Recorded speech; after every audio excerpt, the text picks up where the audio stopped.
This is the Lawrence County SportsNet, powered by LCAT. Gold heading back to Lawrence County. Your home for the County of Champions. Settles under it. The senior makes the catch. Perfection. Neshannock, again, are your Class 2A state champions. Force out the third, and that will do it. Mohawk is your 3A softball champions.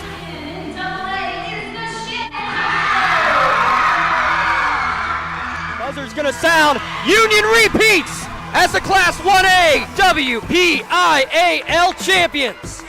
The top local athletes and the top sports moments all featured here, live or archived at lcsportsnet.com. Sideline getting by one defender, and he's going to go all the way by Harrison. Harrison on the ground finds Blundo. Blundo rolls it in, up and good for two. Shallow right field, giving a run, a sliding catch made.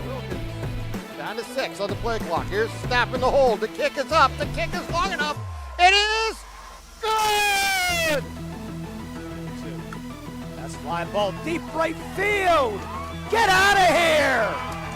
Hope running for his life. Throws it up for grabs. There's a man open. Touchdown. No way! Ripped away from him. Right back to Stanley from the seat of his pants, and he throws it off the window and in. Featuring over 100 broadcasts of county events in over a dozen sports. Your voice for Lawrence County sports. The gold ball headed home to Newcastle. This is the Lawrence County SportsNet.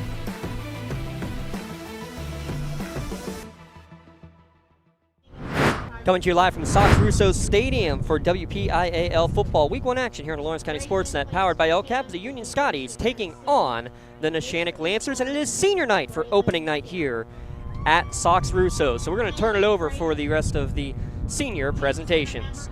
Scottie girls dance line for 3 years. She's being escorted by her parents Ken and Kim Craigle. Kaylee plans to attend Youngstown State University and major in biology. Kaylee Craigle.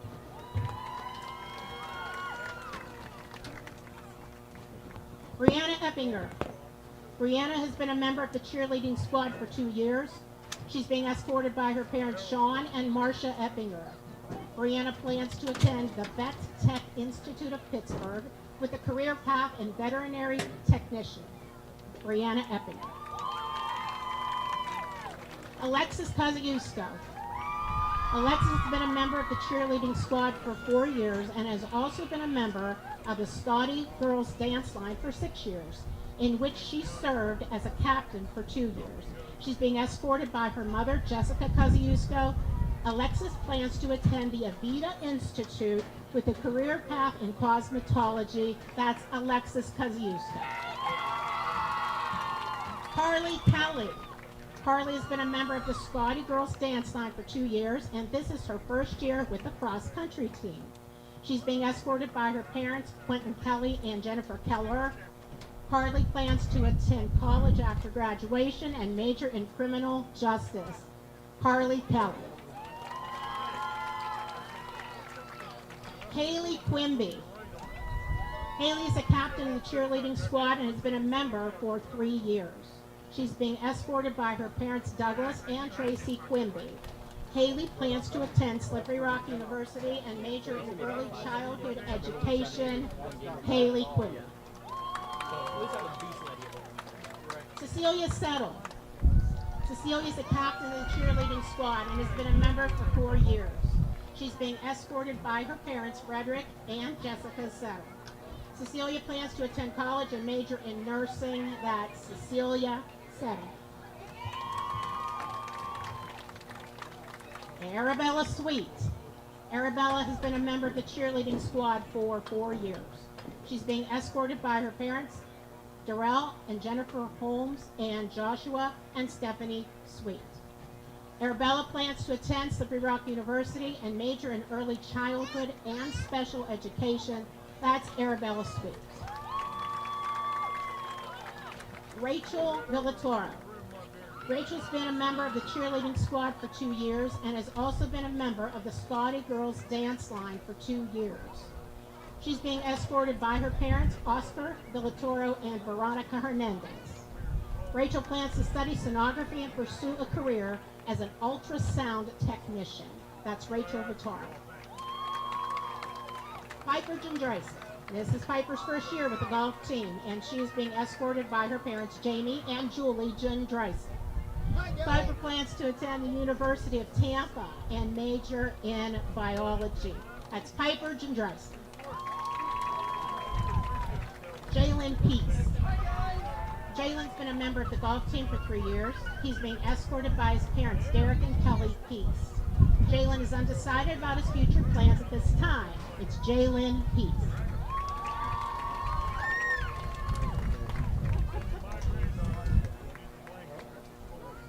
Hayden Strickler. Hayden is a captain of the volleyball team and has been a member for 4 years. She's being escorted by her parents, Jimmy and Julie Strickler, and Hayden is undecided about her future plans at this time. That's Hayden Strickler.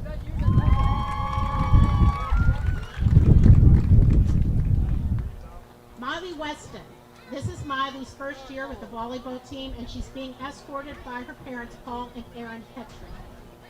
Miley plans to continue her education after graduation and get a degree in nursing. That's Miley Weston.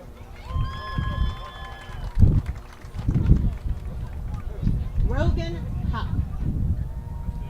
Rogan's been a member of the football team for 4 years.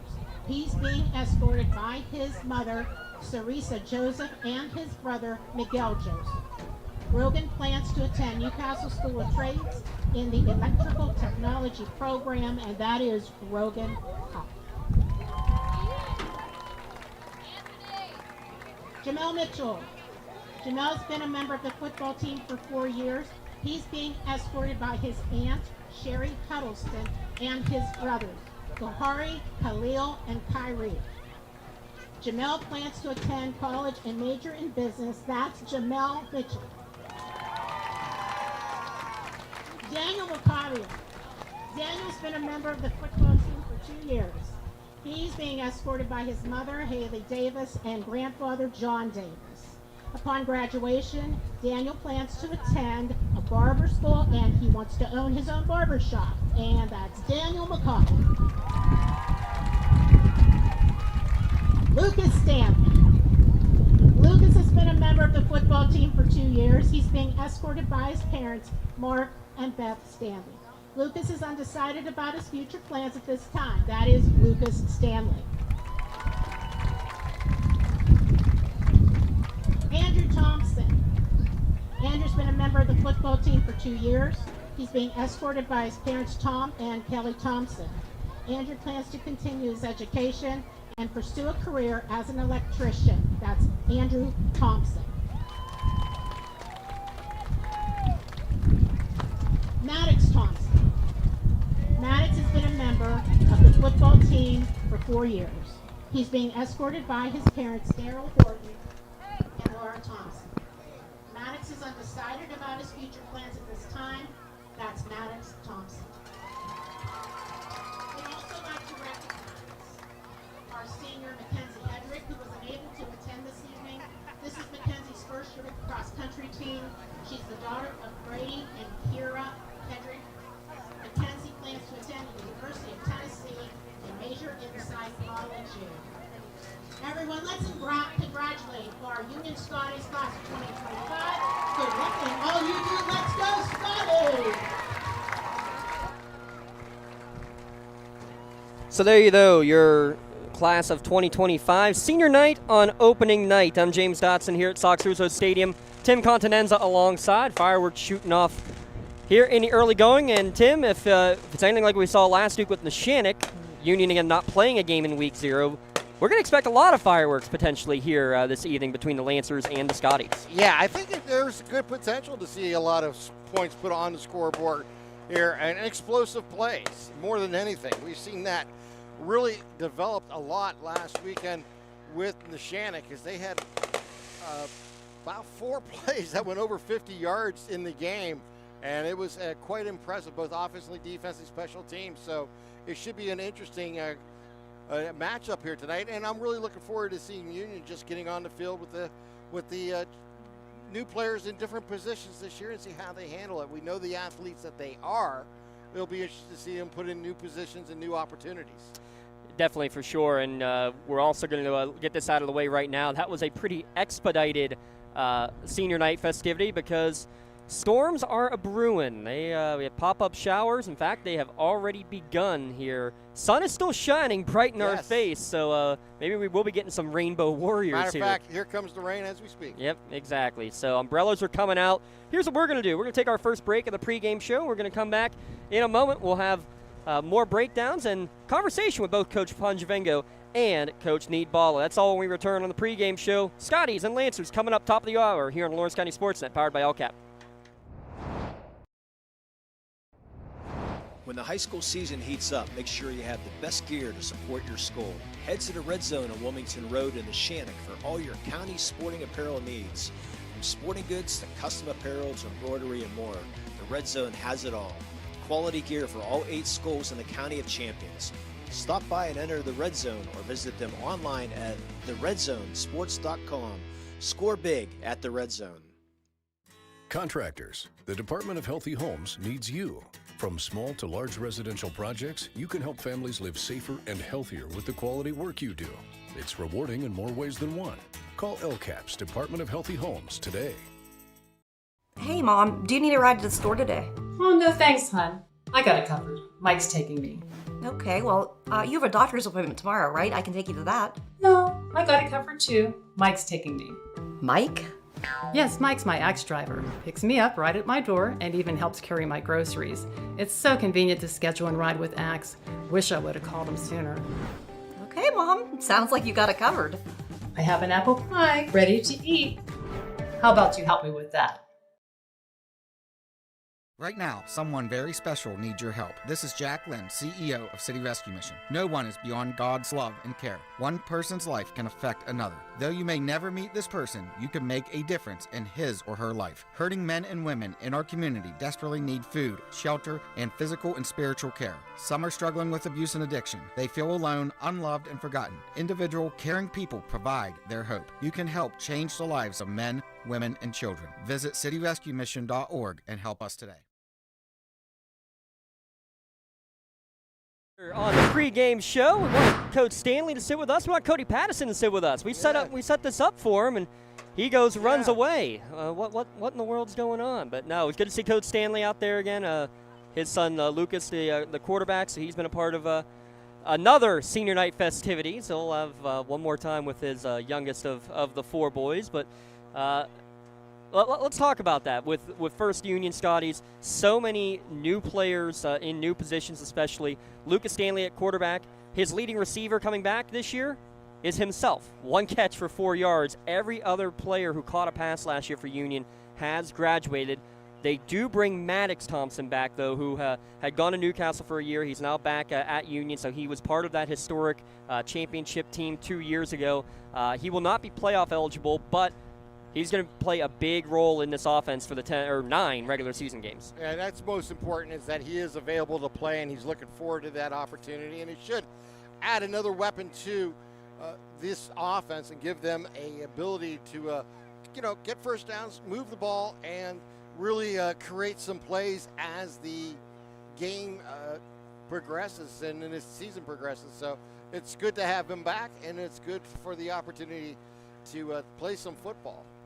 It wouldn't surprise if we see Maddox Thompson kind of in, since we're in Stanley talk, the old Matt Stanley role maybe as kind of a wildcat guy at times. I was just going to say, you're going to see him all over the face, in the slot, outside, probably, like you said, in the wildcat, and they're going to use him different places. I think it's just necessary, to show different looks at different times. And Coach Nee and the staff choosing not to play the Week 0 game. Again, smart when you got so many new players getting their self into the course of the game here and working their way with so many new bodies and new places all around. Tim, I think that in the end, it comes down to this though.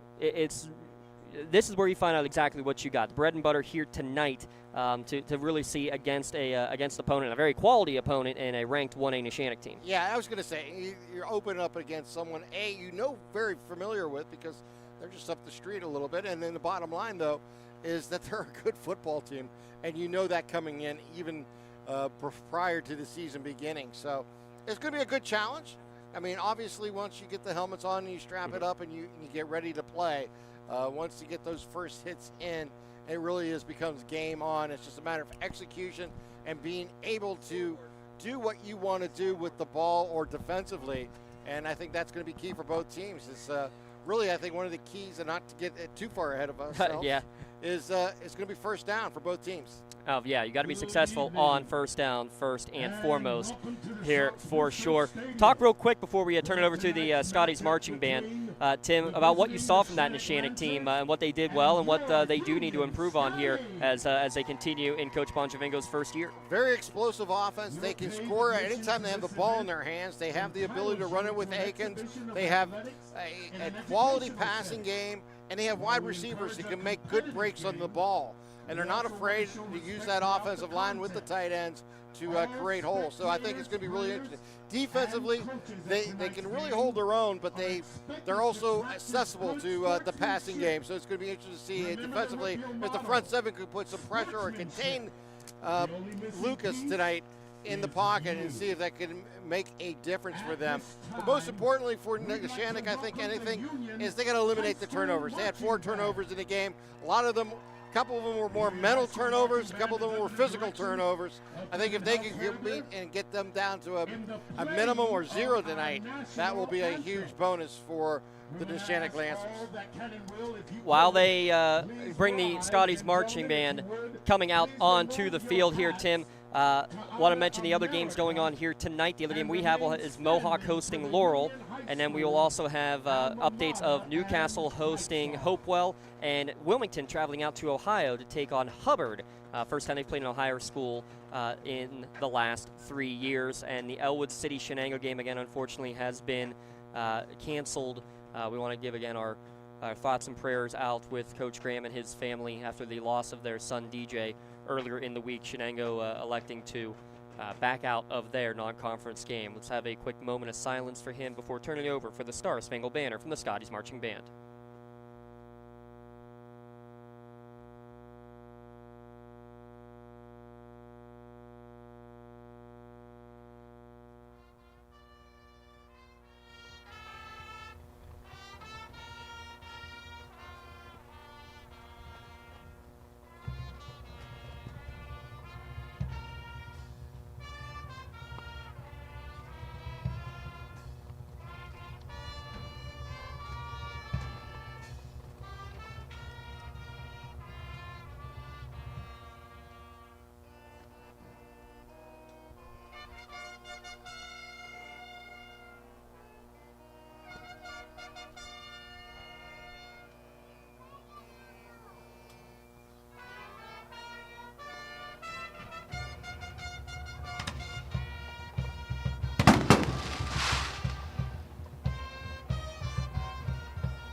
Your Union Scotties Marching Band under the direction of Mr. Devin Householder, their drum majors Kaylee Flowers and Charlotte Duralu.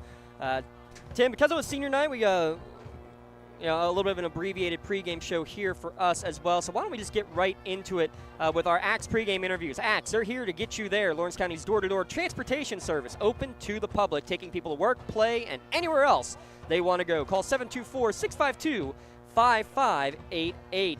We'll start. Tim Continenza had a chance to talk with Neshannock head coach Michael Bonjavengo.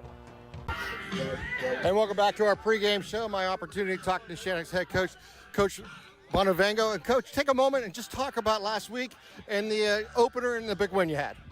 Yeah, it was a great team win. We battled back in a lot of adversity. Really proud of our guys fighting through that. Obviously, Mohawk's a very good opponent, so, they came out, took advantage of our mistakes, just like a good team does. So we had to respond, and I was really proud of our guys hanging in there and, not getting the long faces and just wanting to come out and get that victory. So it was really nice to see that from our team.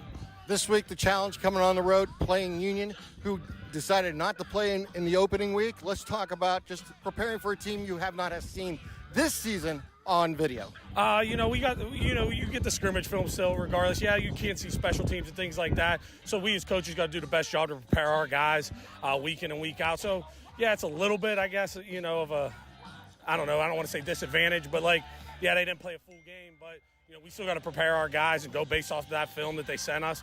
So, it's a great opportunity for us to compete against a really good football team. We know Union historically these past years since Coach Kim's taken over has done a great job with these guys, so we know they're going to be ready to play regardless. So we got to be ready to play.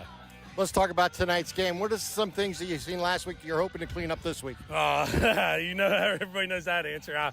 4 turnovers and 120-some yards of penalties. Can't have that. We got to minimize turnovers, take care of the football. That's going to be the number one priority here. Don't put it on the deck and don't throw the ball to the other team.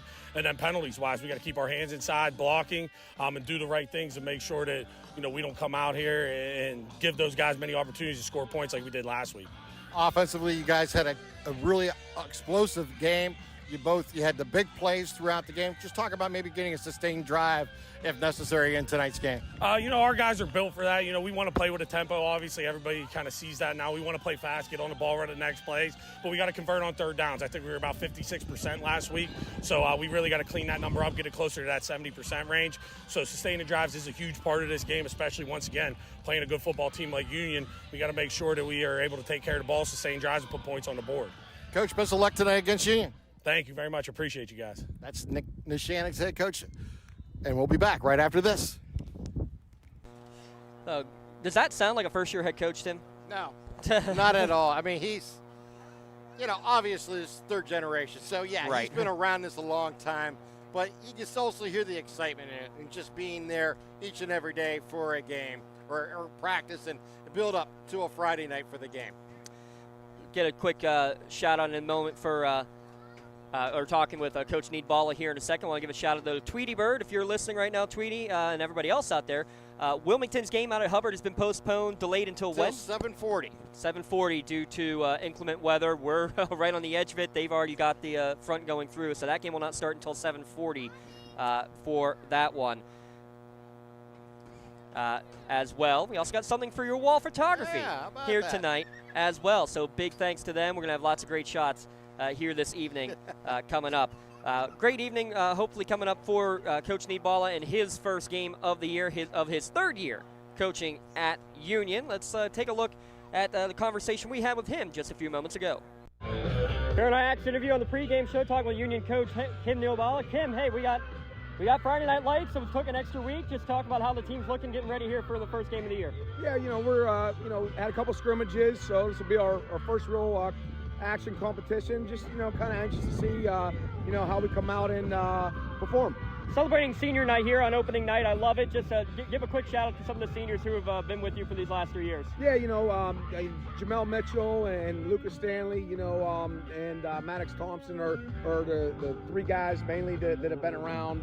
And first, Neshannock, what are you most excited to see about tonight? I just think, we just want to have a good football game between two county teams and everybody come out healthy. Yeah, what is the biggest key tonight, to be competitive and to get a win here tonight in your opening game? I think the biggest thing is you got to limit big plays. They're an explosive team and you can't turn the ball over. So, if you do that, you always have a chance, and you see what happens. Coach, appreciate it. Best of luck tonight. Thanks. Well, apologies there. Not sure what just happened. Just jumped forward half of that interview. He went on to talk about the other 3 seniors who are now all first-year starters. It was Dan Macabia, Andrew Thompson, and Rogan Hupp, the other 3 seniors for this Union team. I'm impressed, again, with the numbers that Union has gotten out yet again. Just shy of 30 players when, a couple of years ago, you were lucky to get 20 out here wearing the blue and white. You do, and obviously when you create a program, you get interest in players who may have passed in the past, would be on the sideline saying, I can wait for basketball season, or I can wait for, something else to come along. I don't have to play this year. And now you're even seeing seniors who haven't played come out. And you're seeing, obviously, juniors and sophomores and freshmen, so the first time coming out. So that's really impressive, and that's what you need. The more you have the numbers, the better you get practices, and that's so important to a team. if you have 35 players, 33 players, you can really have a legitimate practice every day, offense, defense, special teams, and really, prepare a team. When you only have like 17, 18, you got to be really particular what you do, because you can't necessarily have any type of injuries or setback during the week, because you may lose a key player. Neshannock about to make their way out onto the field. Let's take a look real quick before we get going. Some of the keys to the game today. Keys to the game brought to you by Works in Progress Paint Services. Call Joe Wright at 724-714-4294 to discuss your next painting project. We'll start with Union. Under pressure, yes, it's going to be a bit of a pressure just because of what they've done the last couple of years, but I think that also means you got to have Jamel Mitchell getting the pressure. 15 sacks last year. He's going to be a big part of it. They got to be unpredictable offensively. That's going to be their key. If you become a one-trick pony, a team like Neshannock especially is going to be able to hold that against you pretty good. And obviously stay healthy. You heard Coach talk about it. Any 1A school, especially 1A school playing up in 2A this year, that's got to be key number one, is to stay healthy tonight and all through the year. As for Neshannock, domination. We'll talk about Dom Cubelis here in a moment, because he was dominant in that game last week against Mohawk.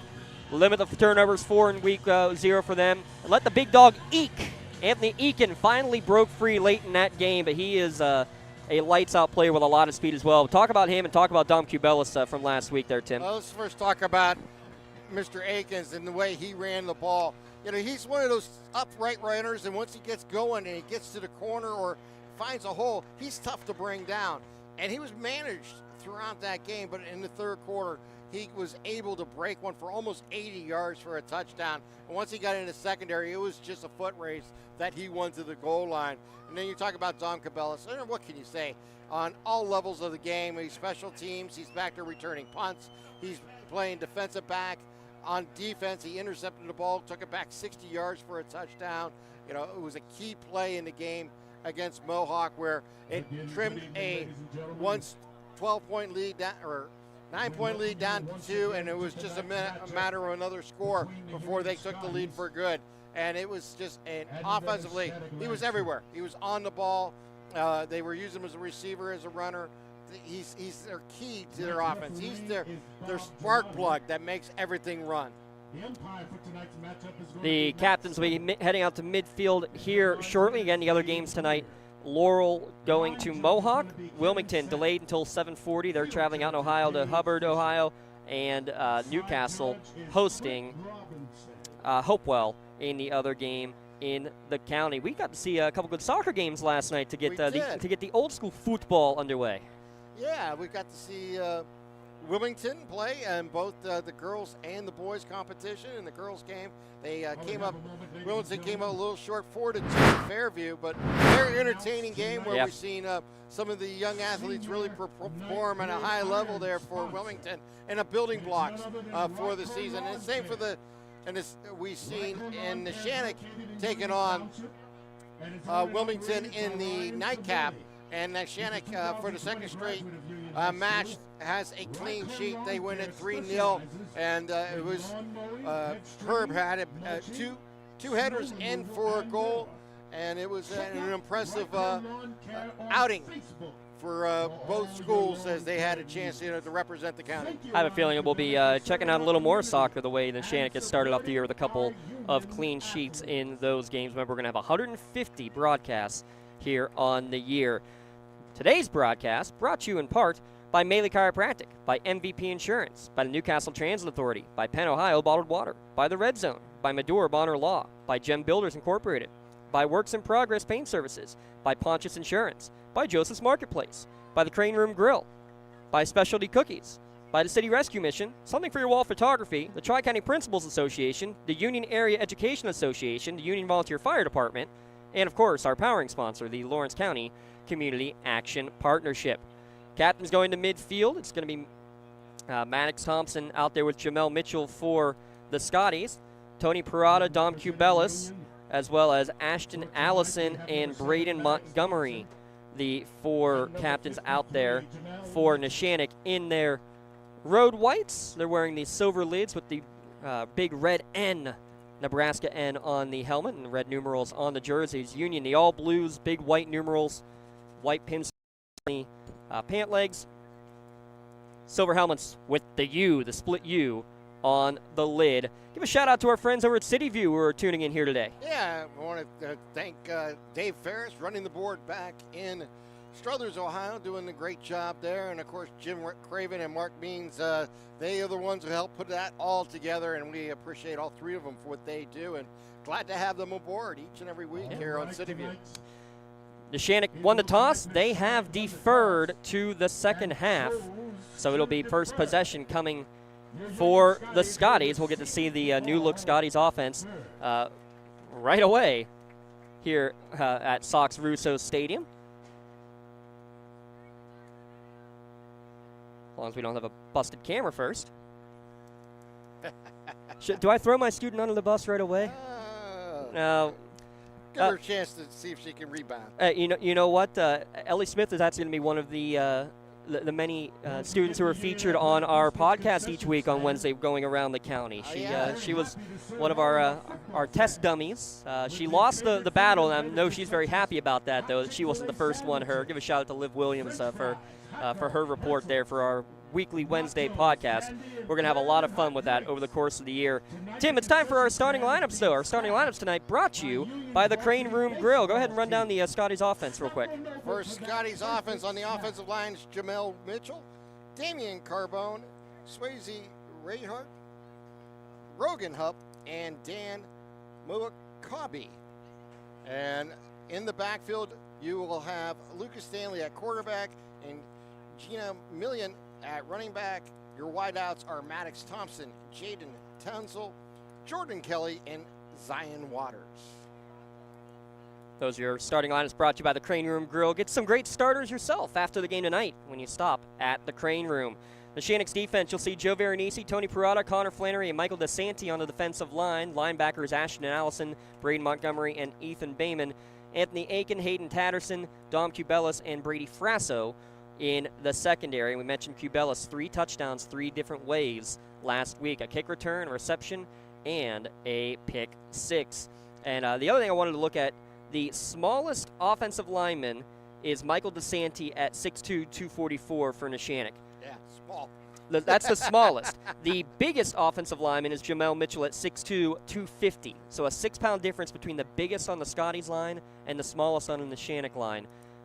Something to keep your eye on here because, Union, last couple years, they've been good at being bigger than what they actually are in terms of physical size. Can they do it here yet again? It'll be a big test here. Week 1, Game 2 for Neshannock, Game 1 for the Scotties, who will get the opening kickoff. Zion Waters deep with Maddox Thompson, and we're going to have a delay here already because the head official is having a conversation with Coach Needballa before we're even underway. I got to get all the information correct before we get started, all the house rules.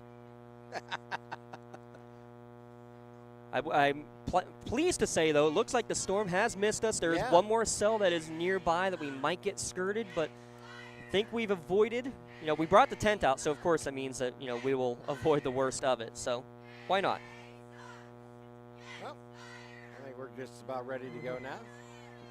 I'd be very curious to know what the conversation was about. Yeah. I mean, already having an altercation, figuring out something Maybe between. They were trying to figure out if they were lined up on the wrong side. Well, look how far back they now have the Union bench. I wonder if they already have a impromptu sideline warning. Who knows? But nonetheless, ball is kicked away. It's going to be taken by Zion Waters. Goes through his arms, and he's actually just going to go and fall back on it inside his own 10 at the 13-yard line. A little too antsy to get up and going on that opening play. Yeah, he kind of jumped up to grab the ball, went off his shoulder pad, and then had to go back to retrieve it, went down to all fours to get it, and once you did that, he secured the ball, but he also downed himself in the process.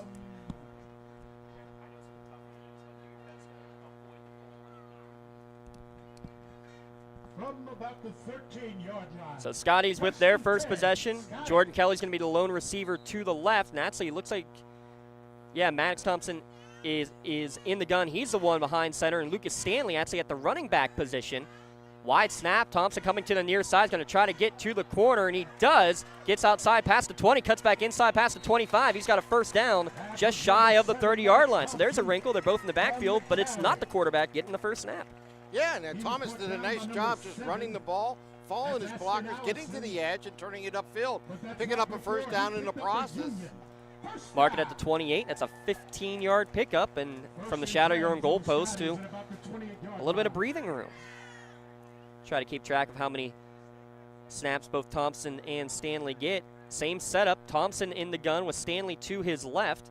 Man in motion across the formation is Million. Same play coming near side. Big gap on the left side. Past the 25 to the 40. First down and more down the near sideline. Past midfield and knocked out of bounds at about the 42-yard line. There is a flag behind the play back at the 45. I believe this one's coming back for a late flag, but it was thrown after Thompson was well past the play. It's either going to be kind of a block in the back or a holding call. We're going to have to wait and see how they call it. It is a flag at the 45, a block in the back. So that's actually going to be about a 4-yard gain in the end. Let's see. Yeah, exactly where they mark it. Yeah, it's going to be a 17-yard gain and then a 10-yard penalty back. So it's going to be, yeah, your very common first down and 4. But how about that? 2 carries for 32 yards already for Maddox Thompson. They saw something early. Maybe it was something on film from last week. As you kind of mentioned with Coach Bonjavengo, you don't see anything. You do get scrimmage film, but you know how it is. Exactly. You don't show anything in scrimmage film. Right. You're just kind of running your offense, basic film, basic formations and stuff like that, but you're not seeing this. Now it looks like, no, we still have Thomas at quarterback. Stanley to his left, kind of an H-back position right now. Actually, look at this. Jamel Mitchell is in the H-back position as well. So an extra lineman in there, and Mitchell as a lead blocker. Third time coming to the near side, this time well read, tripped up there immediately was Thompson. Making the stop on the play was Ethan Beeman.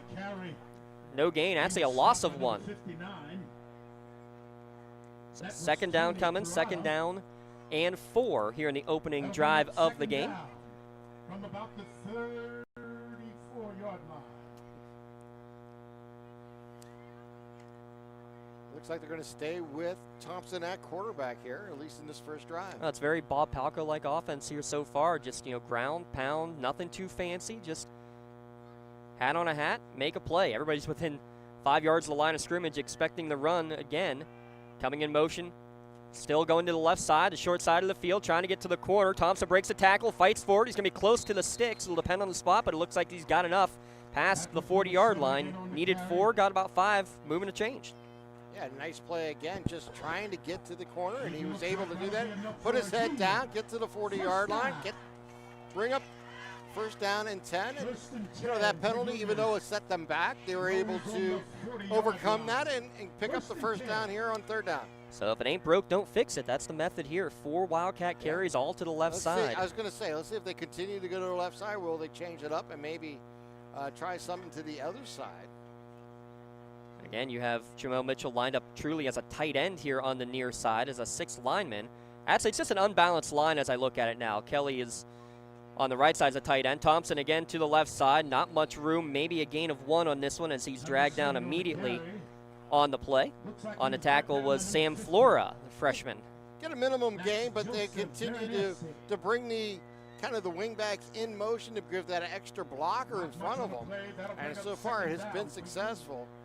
Again, how about a shout-out real quick, Tim? The freshman, Swayze Reichert as the starting center. You got this freshman for Laurel, Aiden Fuchs. So 2 freshmen starting centers here in the county. Yeah. Very unique scenario. Impressive stuff. Million again as the tight end, going in motion to the near side. And we're going to timeout.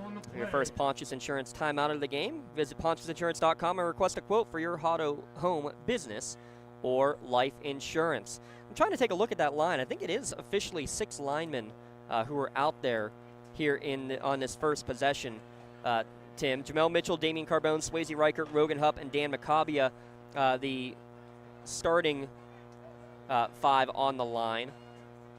We'll have to take a look and see who that the 6th offensive lineman who's been in there on this opening possession. Well, just remind everybody when you see the out-of-town scoreboard is brought to you by the Newcastle Transit Authority. Why drive when you can relax and ride? Daily routes to Pittsburgh as well as routes all around Lawrence County. Visit transit.org for more information and route schedules. And remember, senior citizens ride for free. Yeah, my wife took that just yesterday to make her way down to Pittsburgh. I will say this: don't be like her, honey. I know you're listening, but oh well. Make sure you read the schedule right. Of 6:15 is when you get the bus. Make sure you're at the right stop though. Second down, Oops. Yeah. Isaac Casciato is the 6th lineman out there, currently at the right tackle position. Again, Mitchell as more of a tight end. He'd be an ineligible receiver. Maddox Thompson again takes a direct snap, goes left side, no room whatsoever. Swallowed up by a trio of white jerseys right there in the middle of the line. Flannery, Parada, Montgomery. Yeah, all of them came right in, made that play. Ethan Beeman was there too, just kind of closing up that gap, not allowing any running room. 7th play of the drive. So far it's been nothing but Maddox Thompson Wildcat carries. We have a whistle and a stoppage of play and officials timeout with 8:48 remaining. Well, this is the first throwing situation you would expect on 3rd down and long. Let's see if they bring Lucas in, Stanley at quarterback, or do they stay with what they've done so far to move the ball from the 13 out to the 41, and that is running with Thompson. It was an equipment issue, it looked like. Connor Flannery had to go to the sideline. Cadence Carter comes in at defensive tackle here for this 3rd down. Jordan Kelly, the receiver to the left. Waters, the receiver to the right. It's still Thompson in the gun. Now he's going to go out to the slot, and Stanley will go behind center here on 3rd and 9. Stanley gets the snap, the lefty. Looks down the field, throw on the wheel route. He's got Thompson open, caught across midfield for the 1st down. Yeah, nice nifty play there. As they had Thompson lined up at quarterback, he rolls out to the slot, and the lefty and Stanley goes back to pass, looks left side, and just delivers it perfectly around the 45-yard line, and Thompson was able to advance it up to the 42. Nice 1st down on 3rd down and long. 12 of 18 throwing the ball last year was Stanley. Completes his first effort here. He'll go in the gun on this one. That was a gain, by the way. 9 + 8, 17 yards on that completion to Maddox Thompson, who's got all scrimmage yards. Stanley dropping back again, now rolling out to his left. He's going to take off and run to the 40, lowers his shoulder, gets bumped out of bounds there by Beeman after a gain of about 5 yards. Yeah, nice decision there by Stanley, just rolling out to his left, looked downfield, didn't see anybody right away. Says, you know what, I can pick up a few yards. He picked up 4 on that play as they want the ball all the way down to the 37-yard line. Yeah, so there'll be an officially gain of 5, as you saw there on the LCAP instant replay. Everything's been to the near side of the field. Notice that, Tim? Yeah, everything's going to the left side, and they must consider that the strong side here for Union this year. And you'll only wonder when you flip that around. Then again, you have a left-handed quarterback. Maybe makes a little more sense to use the left side. That's fair. This time it's going to be Stanley who takes the direct snap and running on the left side, but he's going nowhere, and he'll actually lose a yard. First man breaking through there was Ethan Beeman, and he just basically broke that play up from the beginning. He won't get the tackle, but he's the reason why that's a loss. That'll bring up 3rd down for the Scotties. It'll be interesting to see how Neshannock handles this 3rd down and long. 3rd down and 5, maybe 6 actually to go here as the clock winds down under 7:40 here to play in the 1st quarter. How about this? Controlling the clock. 4.5 minutes already gone. 10th play of this opening drive. Thompson behind center. Stanley to his left. Now they flip-flop here on 3rd down and 6 to go. Nobody in the backfield now with Stanley. 3 on the play clock, and he's going to get the timeout. So 2 timeouts burned on this opening possession for Coach Need Balla and the Union Scotties. But it does give us a chance to remind you about, we talked about it briefly, the Beyond the Scoreboard podcast each and every Wednesday night. It's delivered by Penn Ohio Bottled Water. Give them a call for delivery of your 3 or 5 gallon water cooler systems, or get case of bottles delivered straight to your home or work. I'm James Dotson, Tim Continenza alongside. 3rd down and 6. Everything's been a run to the left side. 1 wheel route on a 3rd down to the left side. What we're seeing is the Stanley Thompson show early on. And again, all going to the left side of the field. Even when on that previous play before the timeout, they had Thompson lined up and then go into the slot again on the left side. So I'm curious to see if they would even attempt to go to the right side here, which is a much bigger side of the field. Yeah. And wide open, in a sense, more yardage to work with. But we'll see here. It'll be interesting to see. And I don't blame Coach Nee for using his timeouts early in the in the first half here. It's an important drive. You want to establish what you want to do. You want to make sure everybody's on the same page. Coming out of the timeout with 7:18 remaining. 3rd down and 6. Stanley and Thompson both in the backfield. And this time it's going to be Stanley who's going to go out kind of as a tight end on the left side.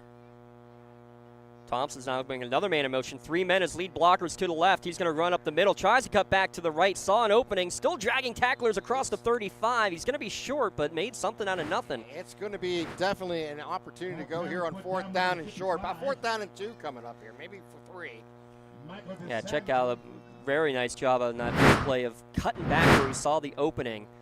He's going to get a gain of 3. It's going to be 4th down and a long 2 to go here, Tim. Yeah. That'll bring up 4th and short.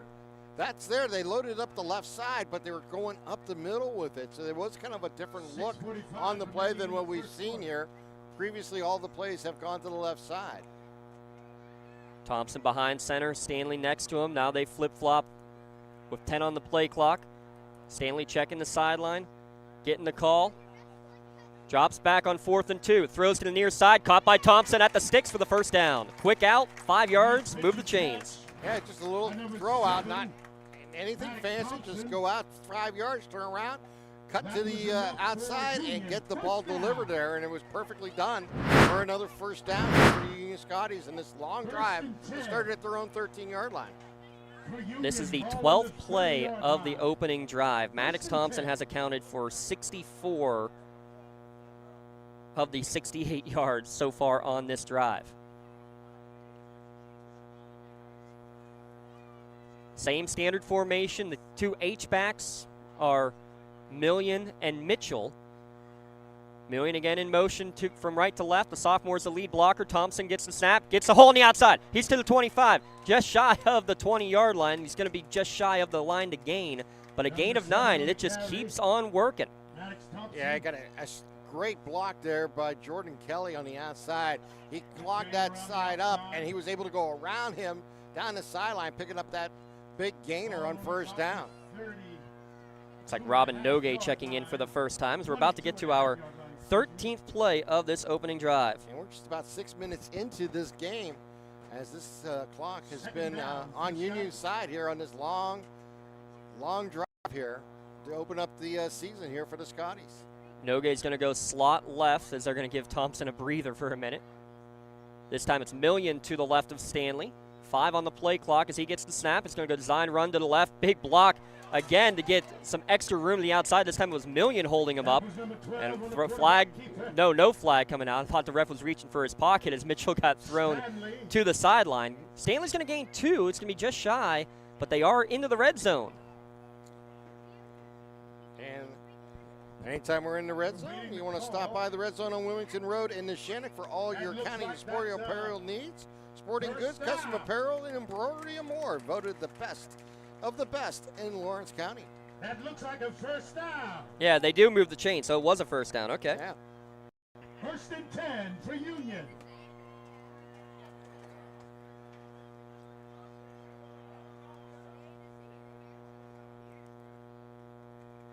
Thompson and Stanley both in the backfield. Million, the motion man, over to the left. That's where Thompson runs, trying to break through. He's got a hold to the 15, to the 10. He's going to get dragged out of bounds just shy of the pylon. No, he's not. I stand corrected. Tim's all over it. He's inside the pylon for a 20-yard touchdown run. Yeah, Thomas made a nice move right around the 3-yard line. Kind of let the defender go by him, and then he snuck in behind him and was able to get the ball right on the right side of that pylon and go in. It was a really nifty play there by Maddox Thompson for that touchdown. What an impressive drive here that took just under 6 minutes. That went, 15 plays? 14 plays 14 officially. plays. 14 plays, 87 yards, 5 minutes and 54 seconds off of the clock. Lucas Stanley puts on the kicking boot. He will now attempt the extra point. Zion Waters to hold. on the point after. Lou Groza style, right at it. The kick is up, and it is over the band shelter, inside the right upright, and good. Maddox Thompson, 9 carries for 71 yards. He also caught a 22-yard pass. He had 93 yards of offense on the first drive. And with that, I want to give a shout-out to Specialty Cookies. Each special teams point this year, Tim, brought to you by Specialty Cookies and Laurie Heights. Every special teams point scored, Specialty Cookies will make a contribution to the Mark Shaw's Scholarship Fund. Thanks again to Laurie Heights and her family for support of Chauncey Scholarships here in Lawrence County. We're going to step aside, take a quick 30-second timeout. We'll be back 7-0 Union midway through the first on the Lawrence County SportsNet. When it comes to shopping for insurance, there are thousands of options out there. MVP Insurance proactively shops and compares your policies to find the best coverage and rate. Josh Mathur and David Verratti want to provide you with the level of personalized service that you know that you are the MVP of their agency. They simplify insurance so you can live stress-free. Visit one of the locations in Zingley Opal or in New Springfield, Ohio. Call MVP for the win. Proud sponsor of the MVP of the game on the Lawrence County Sports. Gem building contractors and developers have a proven record of performance on any size project. They bring value, local craftsmanship, expert management to meet any challenge. From design construction, from inspection to budget estimation, Gem Builder has been building our community for 70 years. Mentioned those Chauncey scholarships. That was our reminder. We needed to get our 50-50 for our Chauncey toss that we'll be expecting to have here at halftime. Thank you, good sir. 14 plays, 83 yards, capped off by Maddox Thompson. 20-yard run. There we go. So it's an 87-yard drive, and yet Maddox Thompson had a total of 93 yards. Yeah, because of the penalty that was walked back at a 17-yard run, and they lost 10 of it on the holding penalty. Little short squib kick just smothered by the Neshannock returners. Hey, now we have a chance to look at the Neshannock starting lineups brought to you by the Crane Room Grill. Gino Mazzocco, the junior quarterback, will be behind center. Anthony Aiken, over 100 yards rushing and the big game-winning touchdown a week ago. You'll also see a little of Justin Edworthy in the backfield. Brady Frasso, Ethan Bayman, Dom Cubelis, the wide receivers. You'll see Jeffrey Measle at times as well. Braden Montgomery, Ashton Allison are the tight ends, and your O-line left to right. Connor Flannery, Tony Parada, Santino Subra, Michael DeSanti, and Joey Veronese. So the defense is on the field for a long time, but this Neshannock offense knows how to score and in a hurry. 42 points they put on the board last week. Starting this one at their own 34-yard line. Man in motion coming near side, fake to him, handoff at the middle, going nowhere. Nothing but blue jerseys gobbling up Aiken for a 2-yard loss. Yeah, big impressive start here for the Union defense to get into the backfield and get Anthony Aiken for a 2-yard loss. They really rely on trying to get something going on first down. Dan Macabia in there first on the tackle. Aiken get another handoff, cuts up the middle. He's got a hole, breaks away from one tackle, but the second man coming through and making the stick is Lucas Stanley. Also in there on the tackle is Gianni Million. Million and Maddox Thompson are the safeties. Jaden Townsend and Zion Waters, the cornerbacks. At linebacker, Andrew Thompson, Jordan Kelly, Swayze Reichert, and Lucas Stanley. On the D-line, Damian Carbone, the nose guard, with Dan Macabia and Jamel Mitchell as the ends. Gain of 3, 3rd down and 9 for Mazzocco and the Lancers on their opening possession, trailing 7-0. 2 receivers each way. They're going to bring Cubelis from slot left to right. Mazzocco looks right, now flushed out to his left. He's going to tuck and run. Gets around Stanley. He's going to use his legs. Didn't see it a whole lot last year, but when he needs to, use the legs, using it perfectly. Gain of 10 on the first down, Tim. Yeah, and that's something that he needs to be not afraid to do this year. The play was all flowing to the right side, and when he noticed that he really didn't have anybody open enough to get the first down, he rolled out to his left, tucked it, and picked up the yardage, picked out about 11 on the play, and was able to keep this live going here in the opening drive for the Lancers. Big 3rd down conversion on that 10-yard carry for Mazzocco. He'll get the snap, handoff up the middle to Anthony Aiken. Gets a few yards before he's driven back close to midfield. Give it a gain of 2. It'll be second down coming up. One of the things that Coach Bonjavengo has talked to us about is wanting his players to be students of the game, and I think a lot more trust in Mazzocco to make the call on those zone read plays there, Tim. Yeah, I think that's going to be really important for their offense to have that extra attack out of the quarterback position. Second down and 8. Throw towards the slot. A lot of room open on the near sideline for Cubelis. Makes a man miss across midfield. First down and more to the 40 before he's drilled from behind. Jamel Mitchell laid down the boom, but not before he ended up having a 16-yard gain in the first down. There you go, getting their playmaker involved and Don Cubelis, getting him out on the flat, getting the ball in him in one-on-one situations, and he takes advantage of it, able to get big yardage. Quickly up to the line of scrimmage with 4 minutes remaining in the first quarter. Ball at the 36-yard line. Fake this time, trying to get to the edge is Mazzocco. He does get to the edge. Flag back in the middle of the play. Still fighting for, breaking another tackle. Dragged down at the 30-yard line. It's a gain of 7, but this one likely coming back, Tim. Yeah, there was interior holding. One of the linemen got tackled there. Matter of fact, I believe he took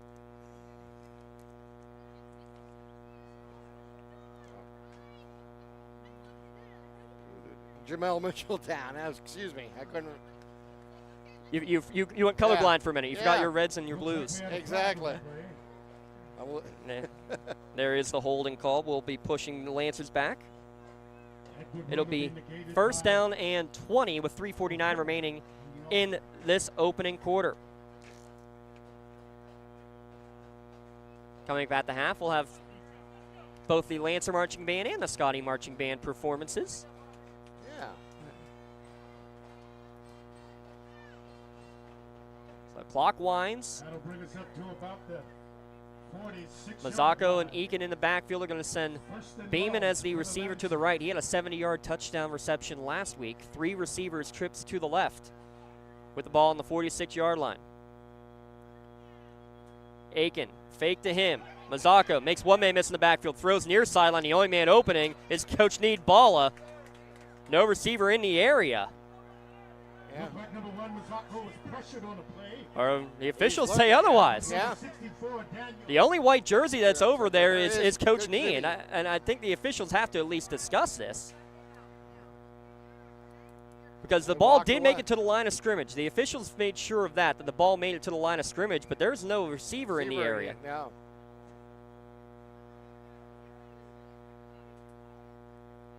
Now, and it is, still the first. There it is. They're going to wave it off. No flag. Or is it waving the flag? Okay. Oh, okay. So so there is a flag for intentional grounding. Okay. Right. You're right. The signal looked like he was waving off the flag. Yeah. For intentional grounding, there will be a 5-yard penalty from the spot of the throw. And it will be a loss of down. Yeah, so it'll be second down, right? It will be second down, yes. Because that was first down and 20 originally. That'll be a loss of down. So what they've marked at 5 yards from the previous spot. I think they're getting that fixed. Yeah. So it should be 5 yards from where they threw it.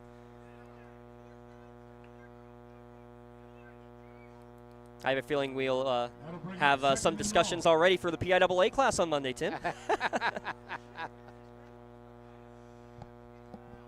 Because the throw was not marked where it happened, I think the officials decided the best to go to the line of scrimmage and mark out 5. Yeah. So it's 2nd and 25. It probably should be 2nd and 30, nonetheless. Handoff on the zone read. Actually a fake. A great one from Mazzocco. Pulled it back out. He's across midfield to the 40, down to the 35-yard line. I thought the ball came out, but somehow he hangs on to it. It was loose in his hands, but it was just him getting dragged down on the big gainer. He gains about 15 back on it. Like you've been running that zone option, and he was able to stick it into the belly and pull it back out and actually pull it upfield for a big gainer. Yeah, 14 officially makes it a somewhat manageable 3rd down and 11. Mazzocco using the legs well here. On the Lancers' opening drive of the game, we're nearly done with the first quarter. 2:45 remaining, 7-0 Union. Here's 3rd down and 11. Mazzocco throws to the near side, and it's going to be an over-the-shoulder attempt and incomplete, intended for Dom Cubelis. Cubelis was open. I mean, it was a nice thrown ball. It was just a little out of his reach. He had to turn around and make a try for it, which is a little too much for him to get there. But a nice play and bring up 4th down. You're kind of in that no man's zone. You could punt the ball here. You could actually decide to go on 4th down. Yeah, I'm kind of surprised it's where they were. Maybe instead of going for the full 11, maybe you try to get 5 or 6 and make it into a manageable 4th down. But a chance to prove your worth and put your defense and say, hey, you got to go and make a play now. It's going to be Ashton Allison who's going to boot it away on 4th and 11. He stands at midfield.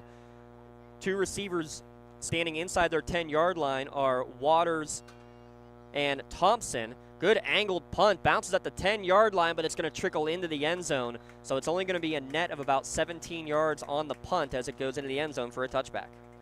Yeah, one of those situations is difficult. You're asking a lot. He made a nice effort, though.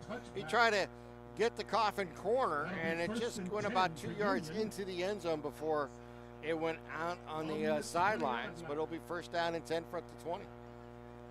2:28 remaining, 7-0. Union with the advantage. Coming up after the game, we will have our Maley Chiropractic play of the game. Give a call to Maley Chiropractic. Big thanks to them, Doctors Mitch Maley, Chris Argero, and Kelsey Bowser, voted best of the best in Lawrence County.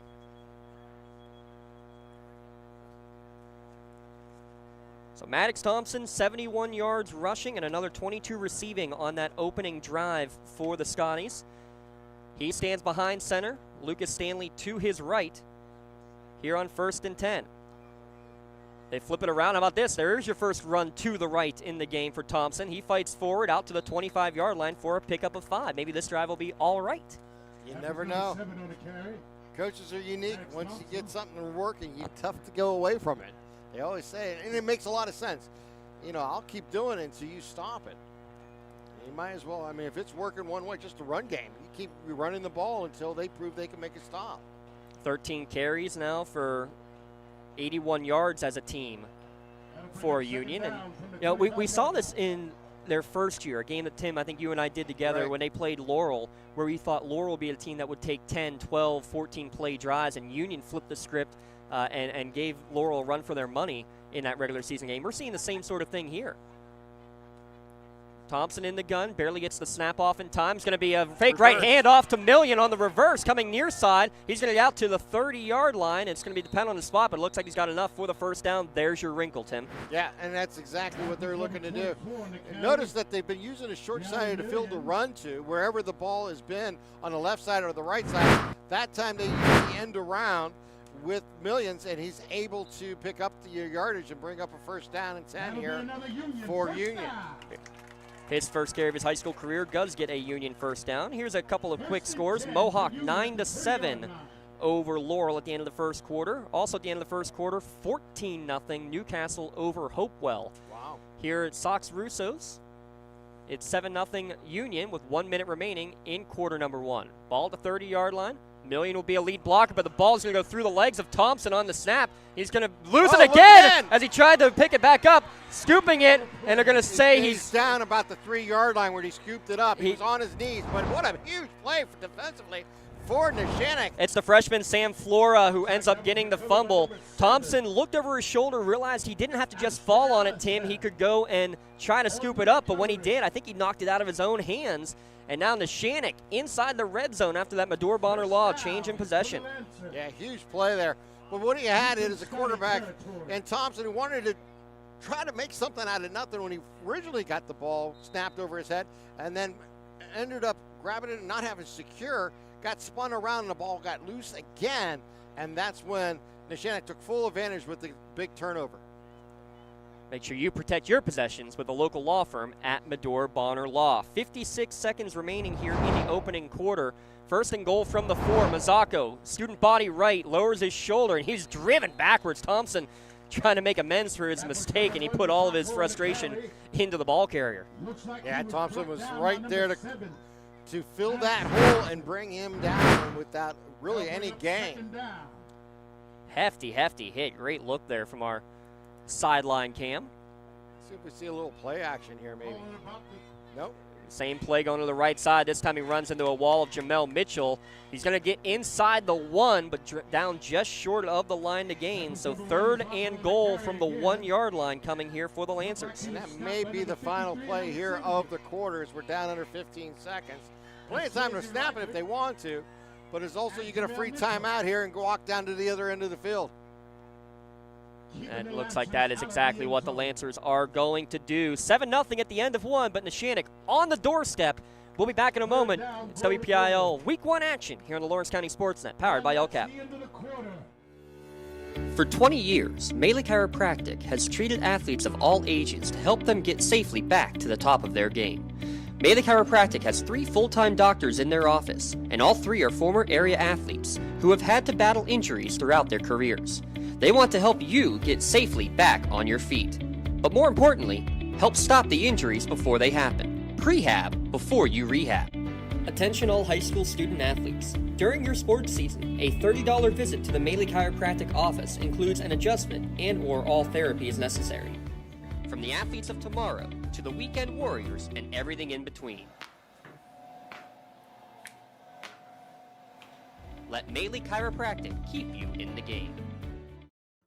Just like going to the doctor, our homes need a checkup too. If your home is not properly weatherized, you could be at risk for symptoms that cause unhealthy ailments and higher utility bills. The Weatherization Assistance Program is the key to reducing utility costs and increasing comfort in your home. Services include an in-home energy audit to inspect your furnace and hot water tank, check for air sealing around windows and doors, and ensure adequate insulation and ventilation. Learn more at lcap.org or call the Department of Healthy Homes to get your checkup today. 3rd down and goal from the 1-yard line as we start the second quarter. Neshannock on the doorstep, but it's Union leading 7-0 here at home. The big turnover, though, fumble recovery from Flora. Yeah. Huge defensive play there for Neshannock as it looked like the Union was on the move as they were moving the ball offensively, but that big fumble in the backfield. Thomas unable to recover his own fumble, and in the process lost it again. Set him up for this opportunity here on 3rd down and 1 from the 1-yard line. And Mazzaco's going to go under center on 3rd down, go with the quarterback sneak. Stopped it first. Second effort is going to be enough to get him into the end zone for the touchdown. Yeah, just the old-fashioned, what the Philadelphia Eagles like to call the tush push, and just get behind them and push them right in. It looked like the defense for Union was able to initially hold him out, but the second effort and 3rd push was able to get him into the end zone for the touchdown. On to attack the extra point is our play of the game from last night. Our play of the game award winner, Nick Bender. Brady Frasso will hold. And we're going to have an official's timeout. Yeah, Nick Bender had a beautiful goal about 20 yards out from the goalpost on the right-hand side last night and was able to be the 3rd goal of the game, and it was their Melee Chiropractic play of the game. How about this? It's not going to be Bender because it looked like there was an equipment issue. Yeah. So Jeffrey Measle, a converted soccer player, his first year out with the football team, he'll be the one to attempt the extra point instead. Snap is back. Frasso, good job to get to it. The kick is up, and it's right into the band shelter. So Jeffrey Measle onto the board to tie it up at 7. We'll step aside. Scotties and Lancers doing battle here on the Lawrence County SportsNet, powered by LCAP. Contractors, the Department of Healthy Homes needs you. From small to large residential projects, you can help families live safer and healthier with the quality work you do. It's rewarding in more ways than one. Call LCAP's Department of Healthy Homes today. At Medore Bonner Law, we're more than just attorneys. We're your community partners. With a combined experience that spans decades, attorneys Jason Medore, Michael Bonner, and Greg Rossitelli are your trusted advisors for all legal matters. From personal injury to estate planning, business law to family disputes, we are here to guide you through every step of the legal process. Our full-service, community-based approach ensures that you're not just a client, but a valued member of our family. Give us a call or visit us online at MedoreBonnerLaw.com for more information. Your Joseph's Market Drive summary there, Tim Continenza. It was Mazzocco on a 1-yard keeper. It took 3 plays, went 3 yards, tied this game up at 7, and only took 1 minute off the clock. And that is brought to you by Joseph's Marketplace, Newcastle's favorite family-owned hometown grocery store and coffee shop. The first play of the second quarter. Neshannock ties it up. Jeffrey Measle got to do the extra point kick. Now he boots it away on the kickoff, taken at the 18-yard line. On the run by Waters. He's got some space across the 40 down to the 45-yard line. And if not for the tackle by Ryan Almeida, he's probably off to the races. Yeah, it was just right up the middle that just kind of parted ways, and he just took it straight up for the big gainer all the way out to the 45-yard line. So Union set up good here with a short field, only have to go 55 yards to push it in. A lot better than starting at their own 13 and their own 20 as they did in the first 2 possessions. Hey, how great does that punt look now, even though it was a touchback? Pinned them deep, you get the turnover. Exactly. So 1st and 10 for the Scotties. Stanley to the right of Thompson behind center. Student body to the right, Thompson. Carry number 11 on the day, this time strung out nicely by the Montgomery on the stop there. Neshannock defense. Montgomery, good job to stretch it out. How about this freshman, Sam Flora? I mean, the Flora name, no surprise. And yes, the grandson of former AD Sam Flora there at Newcastle. Gain of 1 for Maddox Thompson. Here's the other thing, again, you got to keep in mind. You know, you don't want to wear a kid out, but this is a kid who's not going to be available come postseason time. I know we're a long way away from talking Jim Mora playoffs, but you know, playoff talk begins before the season begins, because that's right. always the goal for every school as the season progresses. Double pass here. They pitch it to Thompson. Throw it on the field to Jordan Kelly. Caught at the 40-yard line on Neshannock. So another little wrinkle there. A 16-yard pickup from Thompson to Kelly. Yeah, just a little flea flicker, kind of, not even that, really just an option pass. Pass just puts it out to Thompson, and as he stops and throws it downfield to his big receiver. And another first down here for Union. Moving the chains, ball out the 38-yard line of Neshannock. Tied at 7 here early in the second quarter. Thompson will get the snap on 1st and 10, coming to the right side. Tries to get to the corner. He does. To the 35. Breaks away from one tackle. Still fighting forward. And then goes down at about the 32-yard line. Kind of stumbled there down the stretch, but he's going to pick up 5 or 6 yards yet he again. lost his back footing a little bit, but he was able to recover. He still had a nice first down gain, and he's going to pick up at least 5 on the play. Call it 6, and lost his footing, nearly lost his drawers there as well, but he held on to the football.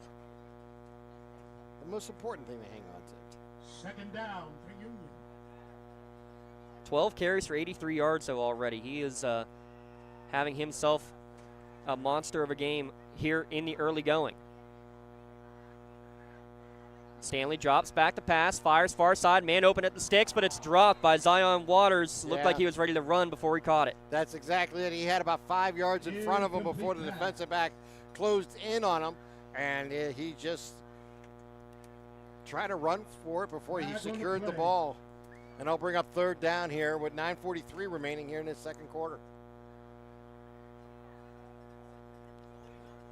One of those cardinal sins. Always make sure you have secured the ball before you try to go upfield. It's going to be 3rd down and a long 4 or a short 5.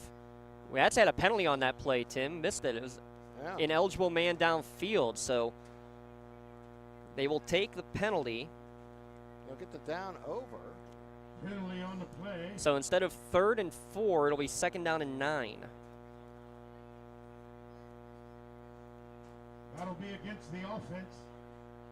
That'll bring it back to about the 38.5-yard line, 37. 2nd and 9. Stanley will be in the gun. Thompson slot right with Kelly. Waters the lone receiver to the left.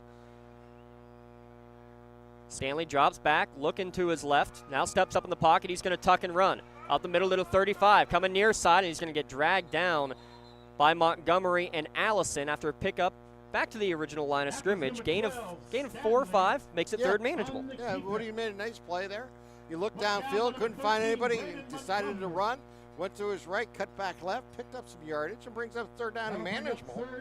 I mean, when you were looking at 2nd down and 9, anytime you're 3rd down and 5, 3rd down and 6 scenario, you're not filling in like you're out of the scenario, especially when you're at the balls at the 34-yard line of your opponents, because this is really 2-down territory. If you pick up a couple here, going on 4th down makes a lot of sense. Yeah, call it 3rd down and 6 at the 34-yard line, under 9 minutes to play in the first half. Just the 3rd possession of the game for the U. Thompson going to the left, cuts back to the right. Lots of room. 1st down and more to the 25, to the 20, to the 10, 5. Touchdown, Scotties. Student body left, minus the senior quarterback, Maddox Thompson. Up the gut, 34-yard touchdown. And now well after the play, flags are thrown as it looks like the number 53s were getting tangled up out there, Tim. Jamel Mitchell and Connor Flannery at the end of the play on the far sideline. Yeah, more importantly, though, is how Maddox ran that ball as he was able to come around the corner. Now, this should be a dead ball foul, so I don't think it will take any points off the scoreboard, but they have not signaled one way or the other. Yeah, flag definitely came well after the play went into the end zone. So you have a chance to penalize here and push them back possibly 15 yards to do the extra point. Or on the conversion.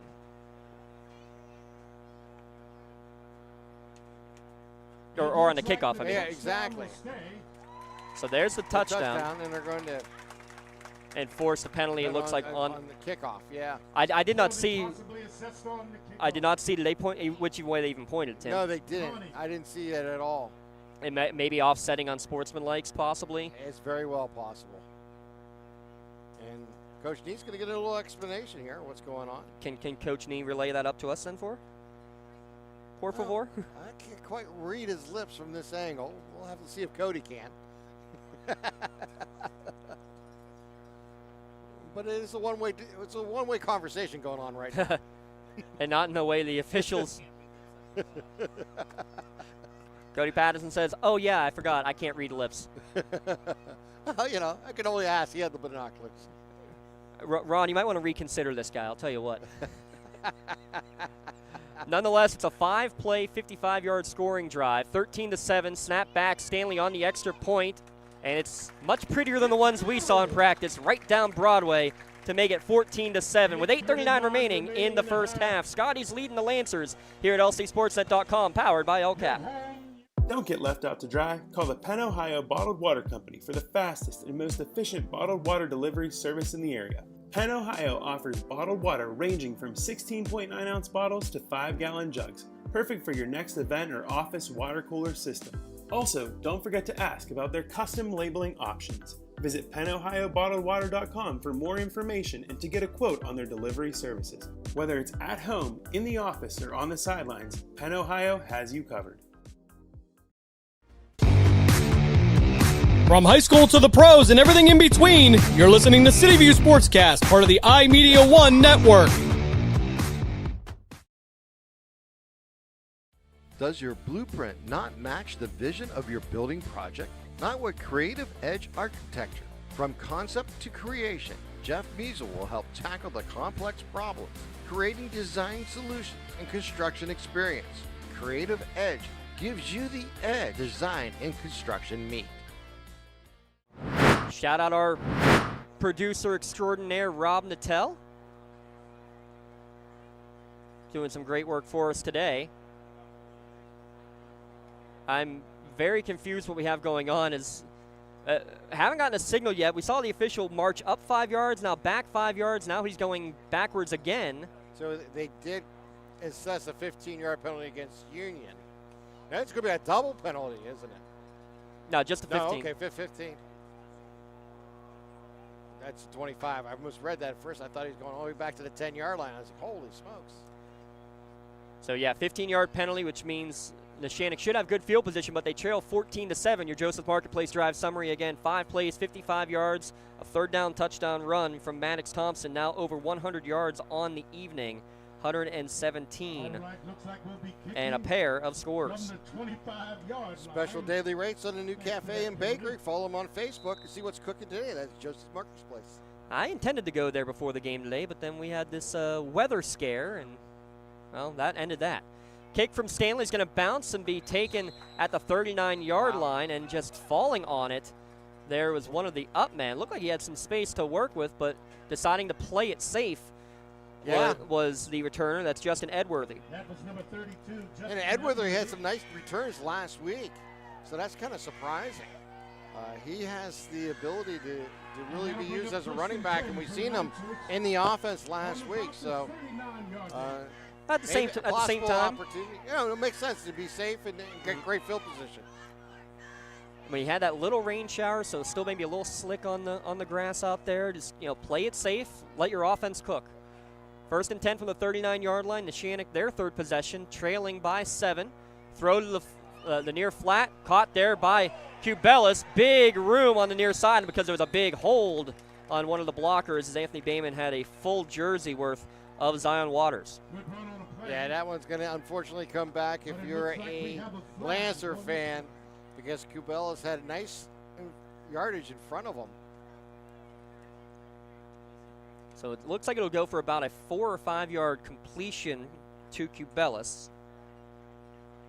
And then the 10-yard penalty to be enforced from there with 8:31 remaining here in the first half.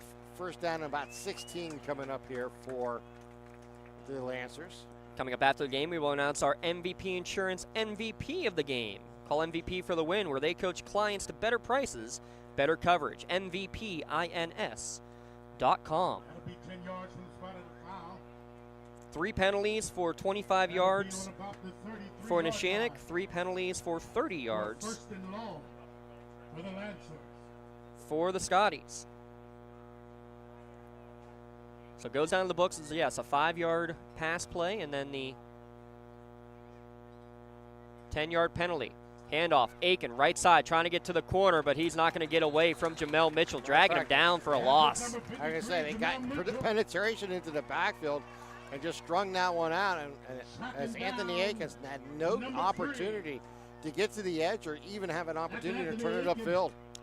One of the things that Coach Nate Balla told us in our spanning the county preseason, going across all the camps, Tim, is that Mitchell is starting to figure out how good he can be. He's always been good, but he can and probably still will be even better as he keeps growing here in his football career. On 2nd and long, Mazzocco is just going to take off and run down the right sideline, and he's going to get an extra 15 yards. He was shoved out of bounds after going across the sideline. Enough for a first down as he gets that yardage back to about the original line of scrimmage. They'll add 15 there where he went out of bounds, so should be playing enough for the first down. But a nice play there by Mazzocco. He looked downfield and immediately seen the opening to his right and just took off and tried to get some yardage back. So right now it's a gain of 9.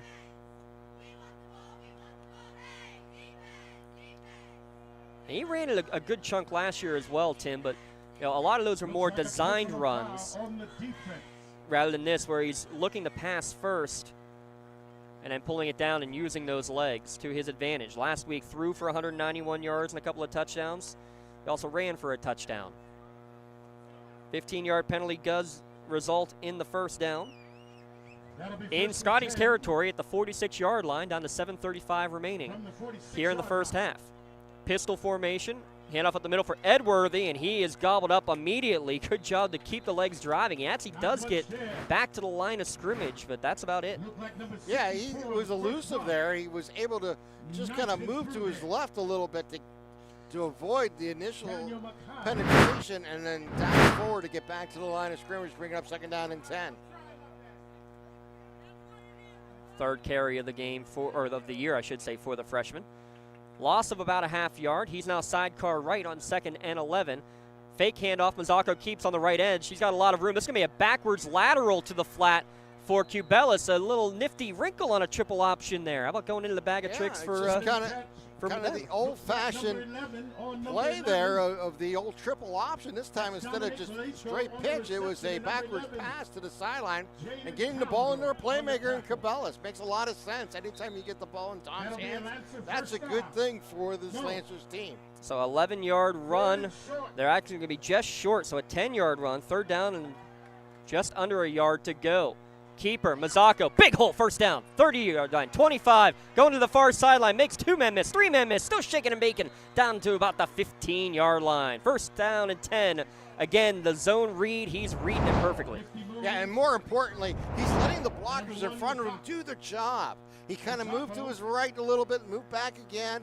He let them do their job, move again, and keep going towards that sideline, picking up those first down along the way, and it was extra yardage. From the 37 down to the 15, so that's a 22-yard pickup for Mazzocco. 7 carries for 59 yards for the junior quarterback, his second year as the starting signal caller for the Lancers, and that's the final timeout taken by Coach Needballa in Union with 6:42 remaining in the first half. We'll take a 30-second timeout here as well. Back in a moment on the Lawrence County SportsNet, powered by LCAP. Whether you're hosting a big party, it's family dinner night, or you just need a place to go and watch the big game, the Crane Room Grill is the place to be. Need that something special for your upcoming event? Ask about the CR Brewing Company's custom brewing options to give your big day that personalized touch that your guests will never forget. Visit craneroom.com to see their full menu, or call in your takeout order now at 724-656-1553. The Crane Room Grill and CR Brewing Company, a winning combination. Does your blueprint not match the vision of your building project? Not with Creative Edge Architecture. From concept to creation, Jeff Measle will help tackle the complex problems, creating design solutions and construction experience. Creative Edge gives you the edge design and construction meet. Well, we've seen some creative plays here so far from both squads, but right now it's Union with the edge, 14-7, though Neshannock again knocking on the doorstep here midway through the second quarter.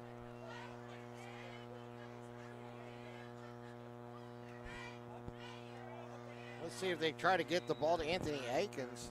He's in the eye. How about this? 4 carries for 0 yards for Aiken. Yeah. Last week he had 133 rushing yards. He's been gobbled up so far, though. They fake it to him. Mazzocco on the keeper. Spins away from one tackler, another, and he's in the end zone right up the gut. It looked like Andrew Thompson may have gotten him in the backfield, but he spun away from him, broke another one, and ran 15 yards to pay dirt. Yeah, it was a nice, again, just kind of an option play where he looked to ride Aikens and just at the moment took the ball back and then circled around and went right up the gut. No, basically untouched for 15 yards for that touchdown run there by Mazzocco. And that's his second touchdown of the game. He got the first one on that tush push, this time 15 yards out. Nick Bender fixed whatever wardrobe malfunction that wouldn't allow him to kick it the first time. He's back out there, out of the hold of Frasso. Low snap, good job to hang on to it, but the kick is low and no good. So it remains a 14-13 lead for Union with 6:34 remaining in the first half. Scotties and Lancers, the crosstown rivalry renewed here on Lawrence County SportsNet, powered by LCAP. When it comes to shopping for insurance, there are thousands of options out there. MVP Insurance proactively shops and compares your policies to find the best coverage and rate. Josh Madur and David Verratti want to provide you with a level of personalized service that you know that you are the MVP of their agency. They simplify insurance so you can live stress-free. Visit one of the locations in Xenia Leopold or in New Springfield, Ohio. Call MVP for the win. Proud sponsor of the MVP of the game on the Lawrence County SportsNet. Thank you for calling Axe. Where can we take you today? To work, to the store, to Grandma's house. Axe can get you there, but it's much more than a ride. It's a joyride. It's so convenient for them. We take them door to door. We help them get off and on the bus if they need to use the lifts. I love the people, especially the senior citizens. They care about us as much as we care about them. Even if it's the same day, to schedule your joyride, call Axe today. I mentioned rivalry renewed. You got to love this rivalry. 14-13, Union leading Neshannock now midway through the third quarter. But how about this? This rivalry dates back to 1958. That was the first year of Neshannock football. They played every year for 58 straight years until 2015, but they've only played once since. This is the second matchup in the last 7 years after playing for 58 straight. That's almost criminal.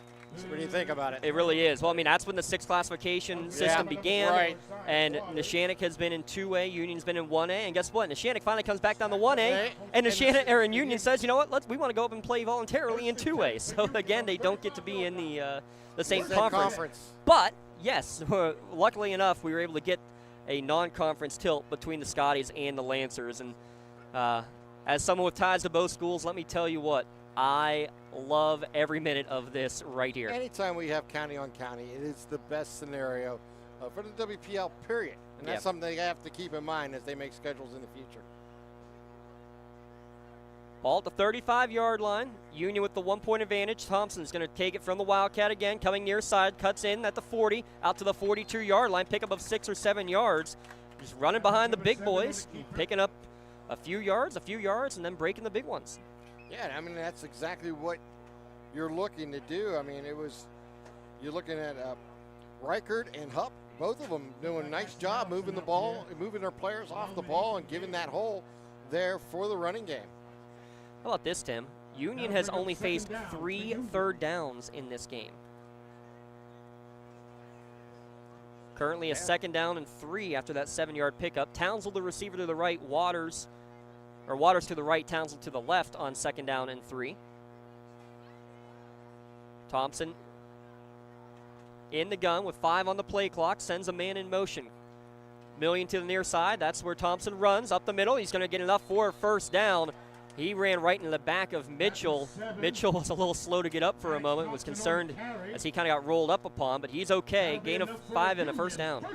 Yeah, what's impressive about how he hits that hole, he gets going, gets his shoulders square, and he's hitting that hole hard, and he's got all his momentum going forward. Everything you can ask for on a running play.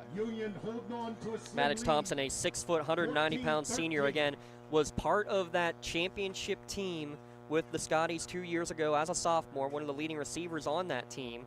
Moved to Newcastle last year, ended up moving back to Union actually before the school year even ended. But as a result, because of the transfer rules, he is playoff ineligible. He was last year at Newcastle. Didn't matter. Newcastle was not playoff eligible themselves with a 1-win season. But then comes back here to Union and will, because of the transfer again, will not be playoff eligible. Though he has certainly been the workhorse in the early going. 15 carries, 129 yards on the ground, plus 2 catches for 22 yards. Well, the most important thing is he's available to play now. Yeah. And it is an opportunity to use his skill sets and help his team and his teammates and his classmates to try to win football games. And that's the bottom line, is being out here on a Friday night and playing. We can talk about the transfer rules and how they are not always officiated properly. Yeah. To be kind. And consistently across the state. Exactly. And it's unfortunate that sometimes certain players get more opportunities than others. Thompson will take a step to the sideline. By the way, that was a Ponch's Insurance timeout from Neshannock, their first of the first half. 1st and 10, Stanley in the gun, Million sidecar to his right. Running to the right, but it's going to be pulled back as some motion up front against the Scotties. Yeah, we got a little false start going here.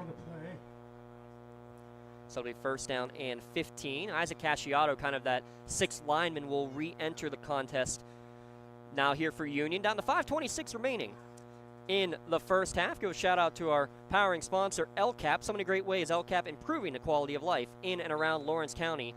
If you ever wanted an exciting career working with children, how about LCAP Early Learning? They're looking for you. You can apply today for that or any other programs through LCAP by going to lccap.org/join our team. Stanley's got to hurry up. He's not even to the huddle yet, and there's 10 on the play clock. And Union is out of timeouts, so this is going to turn into a 1st and 20 here pretty quickly. Down to 3. Now they're not going to get it off. They do snap it from under center. I heard whistles. Yeah, delay of game properly called. So back-to-back penalties will make it 1st down and 20. That's something that the offense has to, from the sideline to get that play in a little bit earlier, especially in a scenario when you don't have any way to stop the clock prior to the snap of the ball. On the first drive, you burned 2 timeouts, but part of them were because they didn't get the play in quickly enough. First and 20.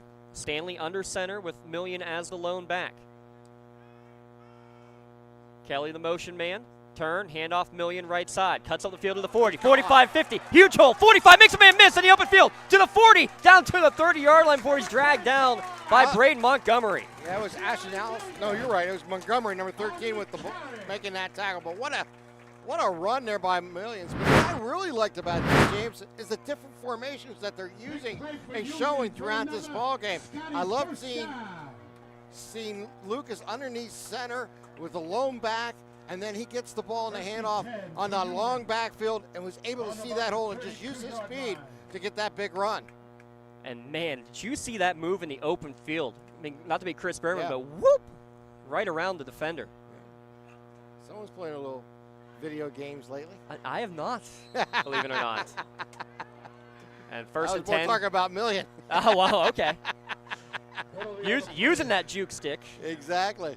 Trying to use the hard count, but I think Union moved early again, so that's going to be the third penalty of this drive. You're seeing the first game type mistakes happen here for Union.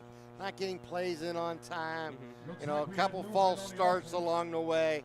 I mean, nothing unusual that most teams have these kind of hiccups, but you were seeing that here tonight. We haven't really seen it tonight here for Neshannock. That had those type of mistakes last week. 47 remaining in the half.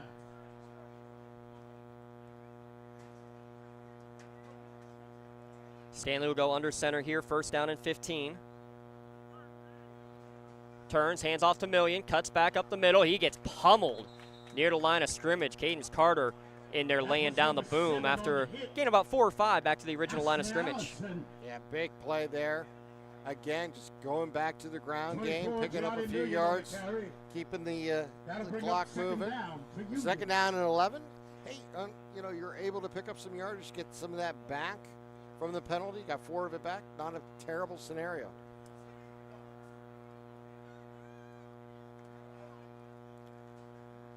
A gain of 4 officially, second down and 11. Million again, the lone back. Haven't seen any of Maddox Thompson here on this entire drive, really. I take that back. He did have 2 carries, but now third straight for Million. Spins out of a tackle in the backfield, but he's met by a couple other white jerseys after a short gain. It's going to be third down and 10 to go. And Thompson will check back in. Looks like number 53. 179 rushing yards for the Scotties on the night. They do have a minus 20-yard fumble. I don't know exactly the proper way to statistically count that. Probably as a team rush because it was never really picked up. Yeah, it was never really had anybody had possession of it.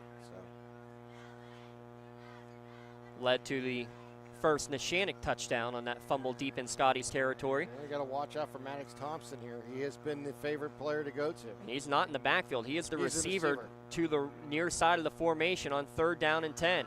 Stanley looking his way, floats one down the middle of the field, jump ball. It's going to be intercepted by Aiken inside the 5-yard line. Kind of just floated up there, and the right fielder, Anthony Aiken, says, I'll take that for the Medora Bonner Law change in possession. Well, you never want a turnover, but if you want to take a positive out of it, it's like a punt inside the 5-yard line. And in the process, you're going to back up Neshannock deep in their own territory when there's less than 3 minutes here to play in a half. See where they officially mark it. Number 3 down at the 3, it looks like. So it will be first and 10 with 2:52 remaining. 2 timeouts remaining as well for Neshannock. But you saw it last week, Tim, how quickly this Lancers team can strike. They really can. They got playmakers. Obviously, we talk about Don Cabellas and the way he scored, but you got Anthony Aikens.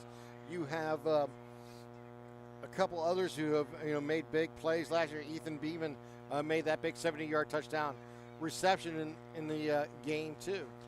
How about that from the safety position coming up as Maddox Thompson and hitting the ball carrier right at the line of scrimmage. Maybe a gain of 1 for Aiken, but not much more. Yeah, strong safety creeping up there, Tim. They've really kept Aikens in check here.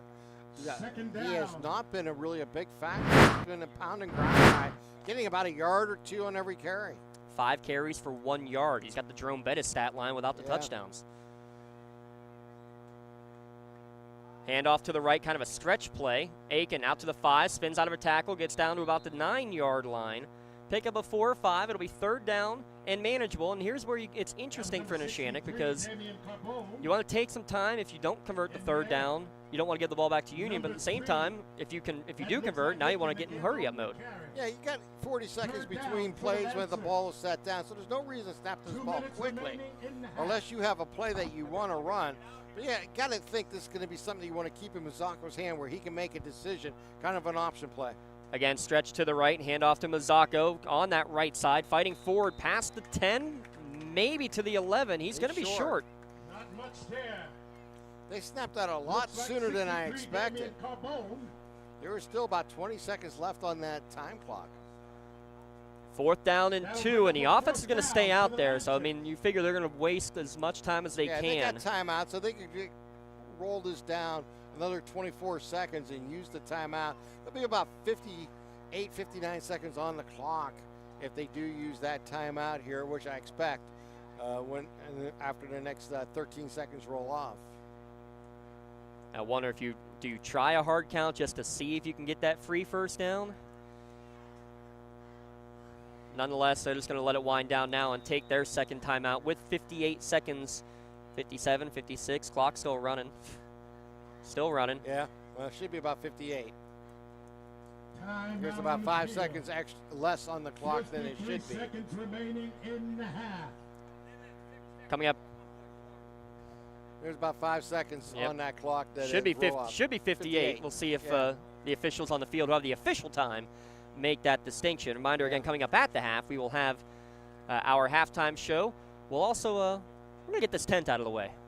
We're in the clear. Yeah. We don't have to worry about Cody getting a sunburn anymore, so we'll be fine. Get you some clearer views here from Sox Russo Stadium. Give a shout out again, Ellie Smith running the cameras here for us, Union student. Give a shout out to Sydney Hodel as well. It's Connor Hilke helping us out with the technology stuff here today at Union. Rob Natel, Dom Summers producing. With Tim Continenza alongside, I'm James Dotson. Just under a minute to play in the 1st half. Union leading 14-13, and they're ready to receive a punt with the returners of Zion Waters and Maddox Thompson standing in Neshannock territory.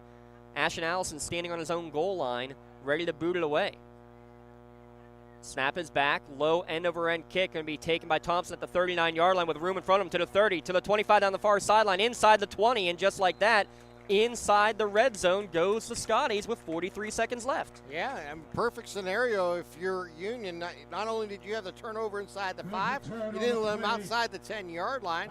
You force a punt, and then you get a big return by Thomas inside the red zone. You're going to start 1st down and 10 at the 15-yard line, and they're back 43 seconds remaining in the red zone for the 3rd time here tonight. Union at the 15.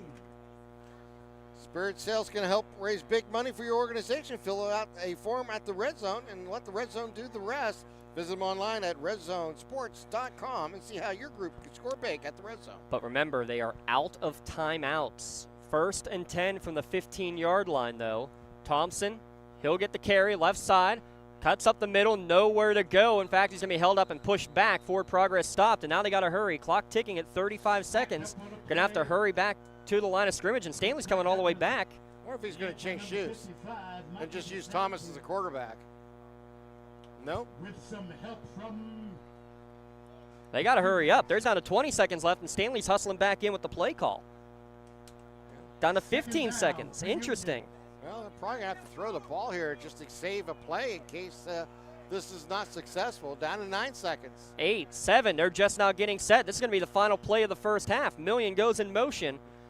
Stanley is going to throw on the slant. Caught by Waters at the 5-yard line, but time is going to expire. He got stuck by number 10. And we have an injured player as well. It's going to be a 10-yard gain, and that's going to be how the half ends. So interesting end of the 1st half. Union had a chance to put points on the board. Time management didn't go their way. And they're going to escape to the locker room with a 14-13 advantage. We'll step aside, come back with the halftime show in a moment. We'll have both marching bands for you in the 1st half stats and recaps when we return on Lawrence County SportsNet, powered by LCAP. Works in Progress Painting wishes a successful and satisfying season to all the Lawrence County sports teams and athletes. Work hard and bring honor to your team, school, and family in how you play. Joe Wright and his family have been providing painting, window cleaning, and other property services for business and homeowners in the Lawrence County area for over 10 years. Their goal on every project is to provide a meaningful service that honors their customer, God, and their family, and to have fun while doing it. Works in Progress is now booking interior painting projects for both residential and commercial projects. Call Joe today at 724-714-4294 to discuss your next project. Tired of gasoline costs? Why drive? Let the Newcastle Transit Authority take you where you want to go. Serving the city of Newcastle and stops throughout Lawrence County, as well as weekday service to Pittsburgh. Public transportation just makes sense. Why drive when you can relax and ride? For more information or for route schedules, log on to newcastletransit.org. The Newcastle Transit Authority, going your way. And remember, senior citizens ride free. Works in Progress Painting wishes a successful and satisfying season to all the Lawrence County sports teams and athletes. Work hard and bring honor to your team, school, and family in how you play. Joe Wright and his family have been providing painting, window cleaning, and other property services for business and homeowners in the Lawrence County area for over 10 years. Their goal on every project is to provide a meaningful service that honors their customer, God, and their family, and to have fun while doing it. Works in Progress is now booking interior painting projects for both residential and commercial projects. Call Joe today at 724-714-4294 to discuss your next project. Hey Scotty fans, it's Mrs. Ryan and Miss Felina here on behalf of the Union Area Education Association. And we want to wish all of our Scotties good luck this season. Go Scotties! Joseph's Marketplace is Newcastle's favorite family-owned hometown grocery store and coffee shop. Fresh meats and produce, full-line deli, homemade foods, and much more. Joseph's Marketplace has hot foods prepared every day. They also have Newcastle favorites like grape leaves, hummus, and wedding soup available daily. Follow Joseph's Marketplace on Facebook and Instagram for daily updates or stop in to see what's cooking each day. Come hang out at the brand new cafe and bakery, full of great coffee, drinks, sandwiches, snacks, sweets, and free Wi-Fi. In a rush? Go to josephsnc.com and place your cafe order online. Joseph's Marketplace, family owned and operated since 1915.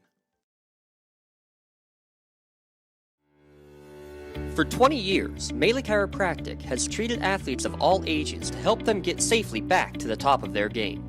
Melee Chiropractic has 3 full-time doctors in their office, and all 3 are former area athletes who have had to battle injuries throughout their careers. They want to help you get safely back on your feet. But more importantly, help stop the injuries before they happen. Prehab before you rehab.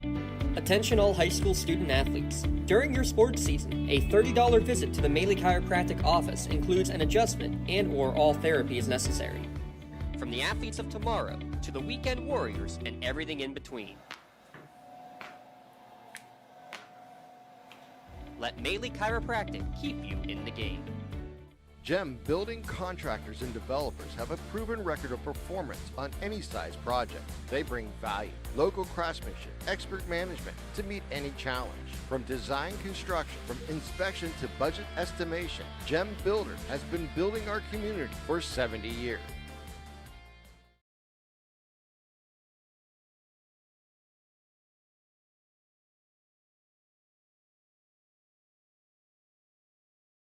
Tired of gasoline costs? Why drive? Let the Newcastle Transit Authority take you where you want to go.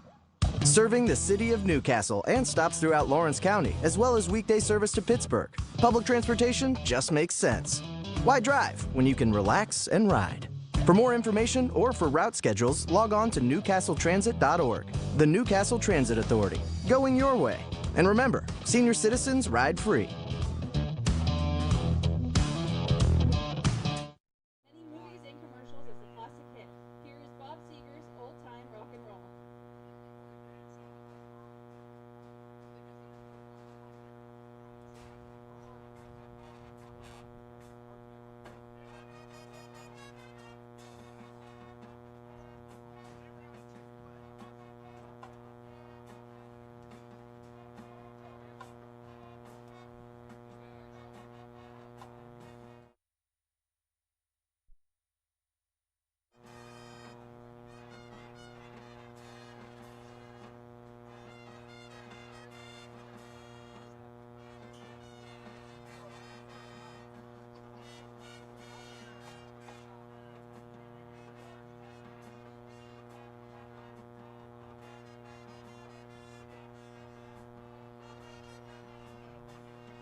round of applause for the Neshannock Lancer Marching Band.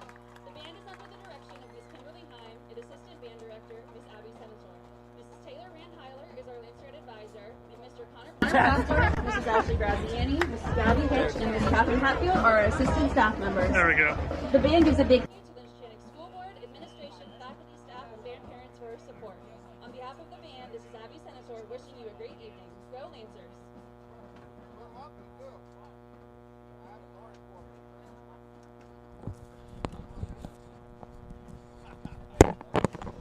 And there's your halftime show here from Union High School, trying to get the cameras all set up and good to go as the Scotties Marching Band makes their way out onto the field. I want to give a shout out real quick first to Miss Kim Heim giving us those MTV classics there.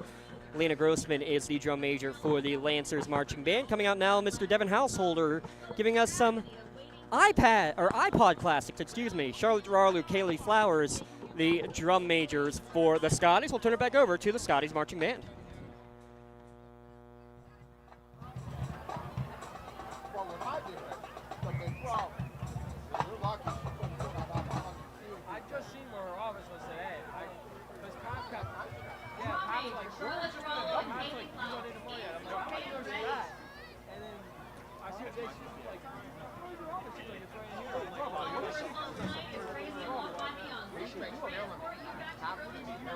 When this iconic track was dominating the airwaves, we featured the Scotties March Dance Line in this upbeat costume. Not anymore. I never used to. No, I thought she was doing that out there.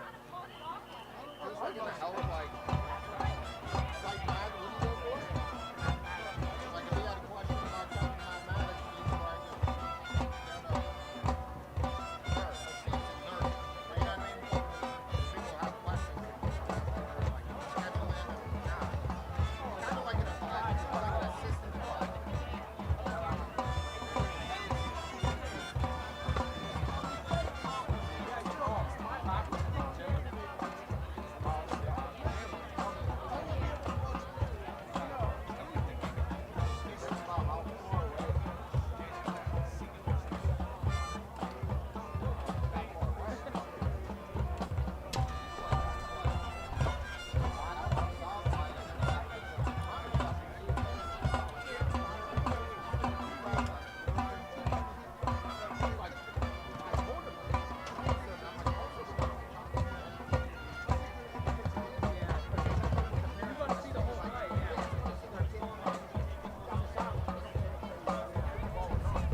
Thank you again to both the Scotties Marching Band and the Lancers Marching Band. I want to give some shout-outs here. Find my great notes, first from Ms. Heim and from Mr. Householder to get us this information. I want to give a shout-out to some of the seniors out there. We mentioned the drum majors, Charlotte Gerardo and Kaylee Flowers for the Scotties.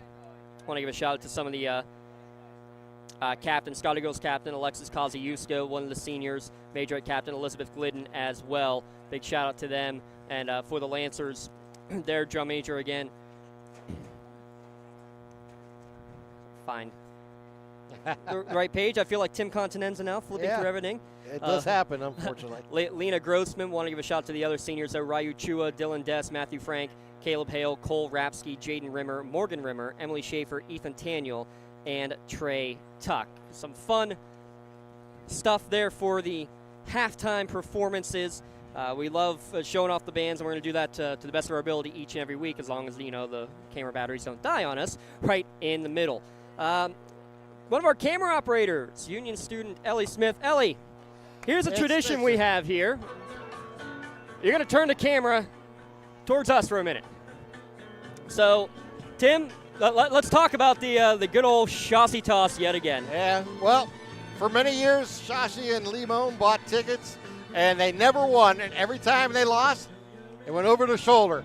So this year we've started a new tradition where we're starting a new scholarship in name of Mark Schoss, and this is the official Shashi toss. And once again, unfortunately, no extra money for the for the scholarships. Big shout out to Pontius Insurance. Again, they're providing for the 50-50s all football season long, and any money that we win on the 50-50s, yeah, right, would go into the Mark Schoss scholarship fund. So big shout out again to Pontius Insurance, and another Chassis toss in the book. But then again, Lee and Jay are the ones who end up being the big money makers. So hopefully we hit on a couple of those here this fall. But make sure all of you support these 50-50s. It's all for the good causes of their individual boosters organizations. And I do believe part of the proceeds I believe at all of the 50-50s tonight are also going to be going towards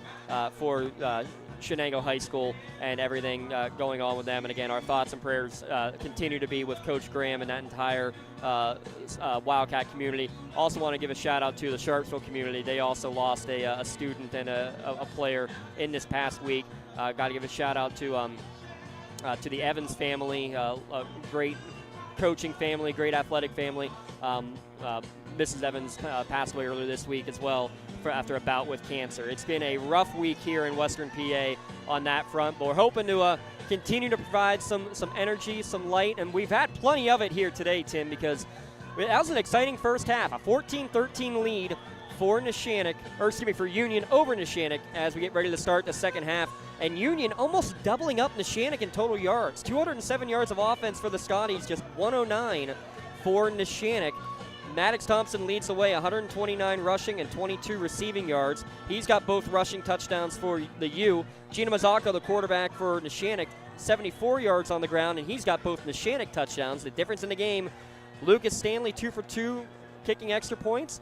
Jeffrey Measle kicked the first one good for Neshannock, and then the regular kicker, Nick Bender, who was 6 for 6 last week, misfired too low on his attempt. So 14-13 is your halftime score. And that is our scoring recap, brought to you by Creative Edge. Creative Edge, where design and construction comes together with experience. That's Creative Edge scoring recap. They combine your extensive construction experience with creative design to make your project a reality. Fully licensed, insured architects and construction management service. Give them a call at 724-652-1372 for more information. While we have a quick moment, let's take a look again at some of those keys to the game brought to you by Works in Progress. Some of the keys to the game that we want to address, and how have they addressed it. Neshannock definitely has avoided the penalties. There's no doubt about that. They've avoided the turnover bug as well. But they haven't really got Dom Cabellas really involved. No. They got him a few plays early, but he has been really taken out of the game here by Union's offense staying on the field as much as they have, and B, their defense making plays when opportunities persist. And on Union side, we said to be unpredictable. I mean, they ran the same play about 6 times in a row to start the game, but then they had the wrinkles from it. That's where the unpredictability comes in. Yeah, they had the reverse with Million, and they had the halfback pass with Thompson, and those were 2 big plays that we've seen here in the first half. Neshannock will receive the second half kickoff. Short kick taken at the 35-yard line by one of the up men, out past the 40, close to the 45-yard line on the return. That is Griffin Wyand on that return. Let's take a look again at our Crane Room starting lineups. Gino Mazzocco leading the way. Mentioned he's got 74 yards rushing, 19 yards passing in the first half. Anthony Aiken, 7 carries for 7 yards. Incredible for that first half stat line. He's in the backfield. Braden Montgomery, Ashton Allison are the tight ends. Dom Cubelis in the slot. Ethan Bayman, Brady Frasho are the receivers. And the O-line, Connor Flannery, Tony Parada, Santino Subra, Michael DeSanti, and Joey Veronese. Get you again. It's going to be an important first drive here, I think, for Neshannock, as they got a short field, the ball at the 42-yard line, so not far to go to get to pay dirt. Let's see if they can put something together. They trail by 1 on the missed PAT, as you mentioned in the scoring recap. By the way, Union also with 15-plus minutes of total offense, time of possession in the first half, versus under 9 minutes of time possession for Neshannock. Union has controlled the line of scrimmage. They've controlled the game.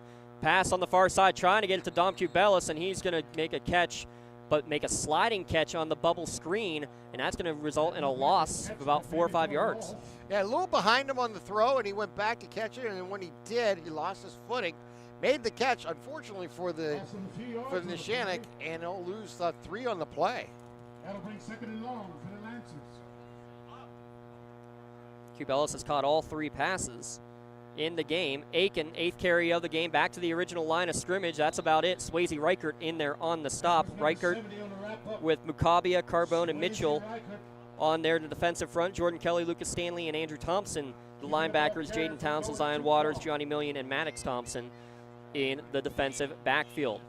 3rd down and 8 after that 5-yard pickup from Aiken. And a whistle. Off sides there. Somebody into the neutral zone. Jumping early was Andrew Thompson, defensive linebacker for Union.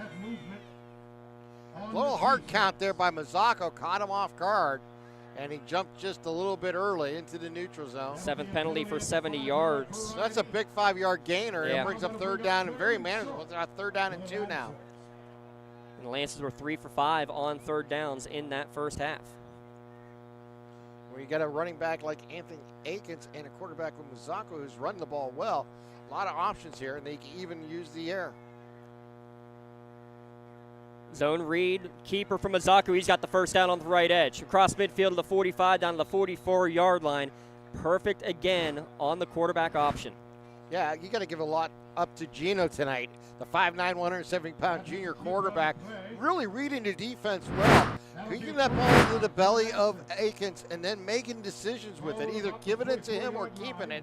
He's kept it on most times tonight, and he's made good decisions each time he's had the ball in his hands. Yeah, I think each time it has been the right decision. And maybe part of the game plan for Union was we're not going to let Anthony Aiken beat us. We want to see if Gino can do so, and certainly he has. Quick out to the far sideline, and not on the same page. Went whizzing by Cubelis' head, and the outside receiver was going deep. Yeah, that was just a little too tall. He was a little too high.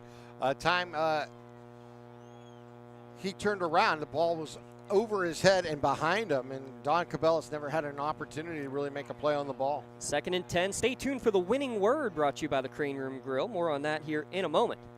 Dropping back, setting up the bubble screen to the near side. It's going to be caught at midfield. Coming up the field is Beeman. He's got some space. He's going to get close to the first down marker. He's drilled by one of the linemen coming back, but he's going to move the chains. Needed 10, got 10.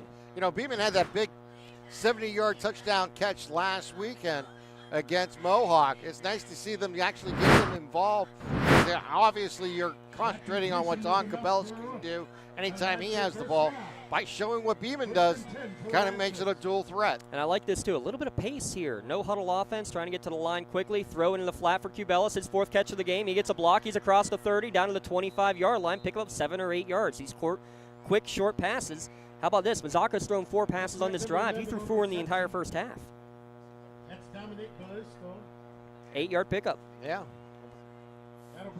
taking advantage of this opening drive here, trailing by 1 as they're just outside the red zone. 2nd down and 2 from the 25-yard line. Trips to the right. Play action. Throw on the quick slant to the near side is going to be too low, out of the reach of Bayman, and he had to get rid of it in a hurry. Andrew Thompson, one of the 6 seniors on this Union team that were recognized before the game, in there quickly. Yeah, and that pressure forced Mazzocco to get the ball away just a little too soon, and it became a little short for his intended receiver in Bayman. So it'll be 3rd down and about 2 to go. First drive of the second half. Neshannock trailing Union by 1. Zone read, and again a keeper, and a huge avenue on the left side for Mazzocco, inside the 20, down to the 15-yard line. Another perfect read, lather, rinse, and repeat. 10-yard pickup at a 1st down. Yeah, Gino showing what he did. I mean, last year he had 94 yards against Mohawk on the ground. It was really his best performance on the ground all season long. We're seeing a lot of kind of a repeat look here tonight from Gino, as he's been making some great decisions with the ball in his hands. 9th play of the drive, longest drive of the game, and it's going to have to wait because Coach Needballa calls a timeout. Mention the winning word, brought to you by the Crane Room Grill. They're open till midnight tonight and every Friday night for the rest of the season. Crane Room is sponsor of our starting lineups. Hey, you can get a free order of Crane chips after the game tonight. Just come in and say starters and get your free starter tonight after the game at the Crane Room. Again, go to the Crane Room, starters. Say that word and you will get a free Crane chip appetizer after the game. Thanks again to the Crane Room Grill, sponsor of our starting lineups here this evening. 8:53 remaining in the 3rd quarter, a 14-13 Union advantage. And Neshannock's in the red zones, and the red zone is brought to you by the Red Zone on Wilmington Road in Neshannock. For all your county sporting apparel needs, custom apparel, embroidery, and more, and voted the best of the best in Lawrence County. Don't forget they have spirit sales to help your organization raise big money. You can fill out a form at the Red Zone, and the Red Zone will do the rest. Visit them online at theredzonesports.com and see how your group can score big at the Red Zone. Neshannock looking to score big here. Trailing by 1, 9th play of this opening drive to start the 3rd quarter. And I think Aiken got moving a little bit too quickly in the backfield. It's going to be the first penalty of the second half against the Lancers, excuse me. Your out-of-town scoreboard brought to you by Newcastle Transit Authority was 26-20. A good one out there just up the road in Bessemer as well. And unfortunately, over in Hubbard, Ohio, they've had lightning delays before the start of the game. They didn't start that one until after 8 o'clock here tonight.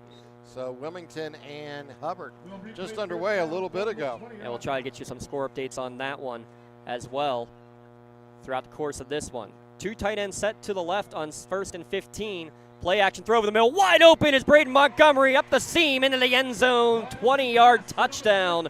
Braden Montgomery from Gino Mazzocco. Neshannock takes the lead for the first time tonight. Yeah, beautiful pass. Once he cut over to the middle, there was nobody home. It was just about delivering the ball to Montgomery, and he did the best he could to keep his feet going and get into the end zone for that 20-yard touchdown pass. Nick Bender on to attempt the extra point.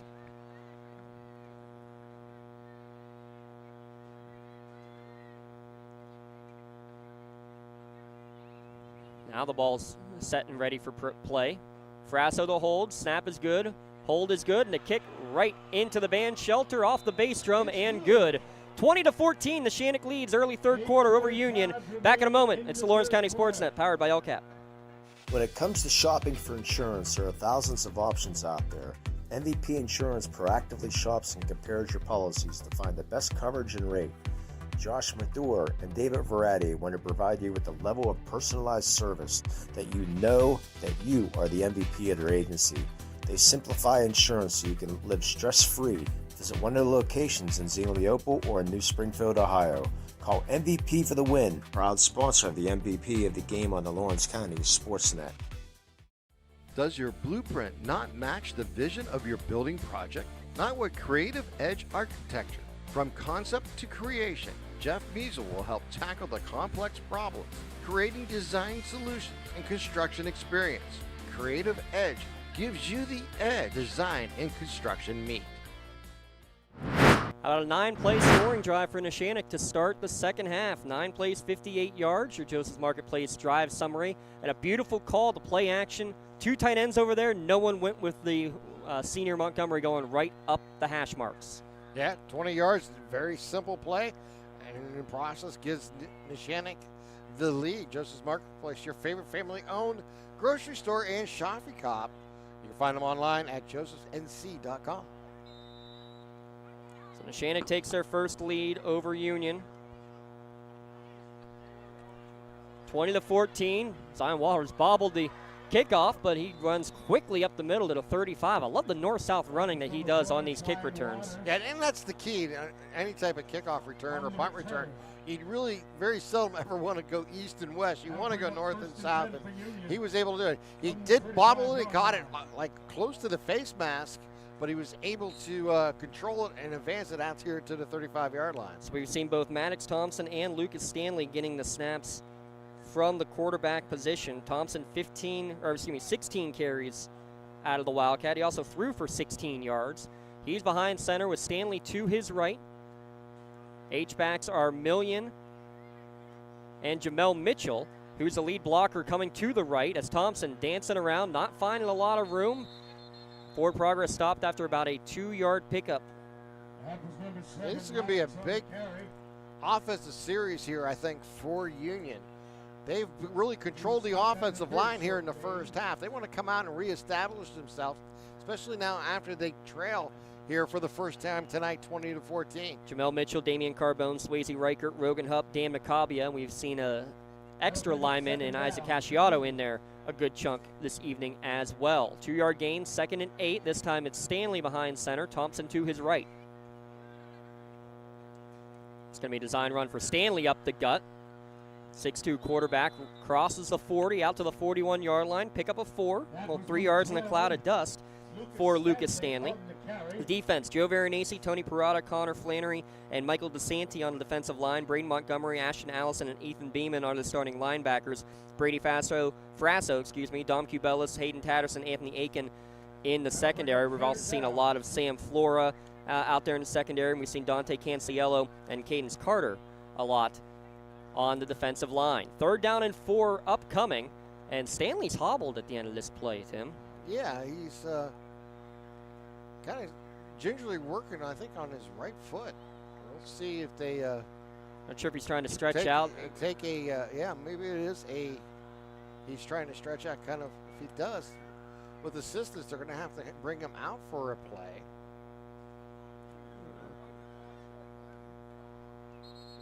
Clock is still going because now here they come now on the play. So call the timeout. Official timeout.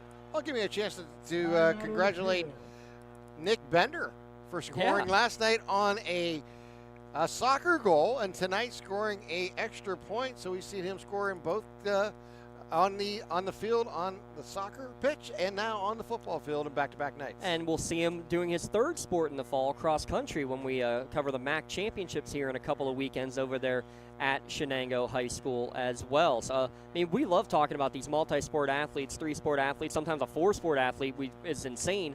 3 in the same season, Tim. I'm not sure I've ever seen that one. No, I haven't either. Like I said, when he's not on a pitch or on a field, he's probably sleeping. No, because he's still got to run half the time, too. Well, I'll tell you what, shout out to all the coaches for being able to share time. Yeah, finding a way to do it. There's a flag that came down late. Yeah, what? Referee just walking across the field just chucked a flag into the middle of the field. What's going on? Would we get a unsportsmanlike type scenario here? I'm guessing that he heard something. I don't know. He's walking over to the Neshannock sideline to go talk to Coach Bonjavingo. Yeah, that was really odd. Yeah, because I didn't see anybody. It is okay. It's a sideline warning against Neshannock during a timeout. Yeah. You know what it must be? They must have had players or coaches coming too far onto the field during the timeout. That's interesting because we've seen both teams, go about 10 yards out onto the field. So looks like that's going toward Neshannock. So coming out of the timeout, again, too early timeout taken.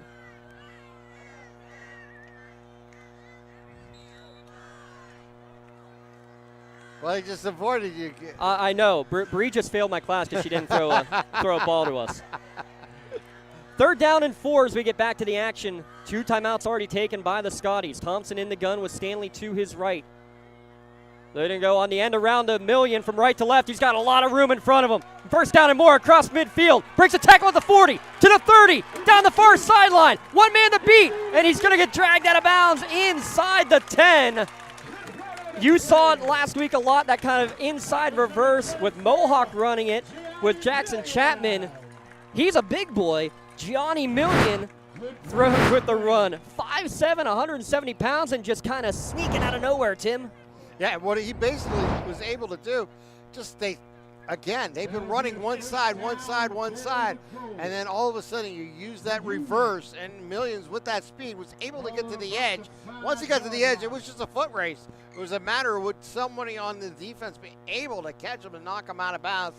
They did at the 5-yard line. It was Frasso. So we're in the red zone once more time. Yeah, here. Frasso and Montgomery did after a 54-yard gain for Gianni Million.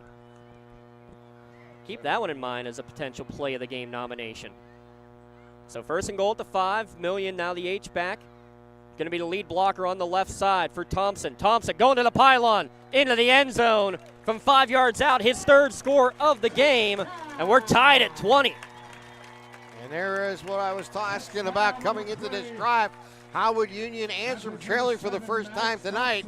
They were able to go the distance and get into the end zone, and it was courtesy of Millions on that big 54-yard run, and then Thompson taking advantage of it, going the last 5 for that touchdown.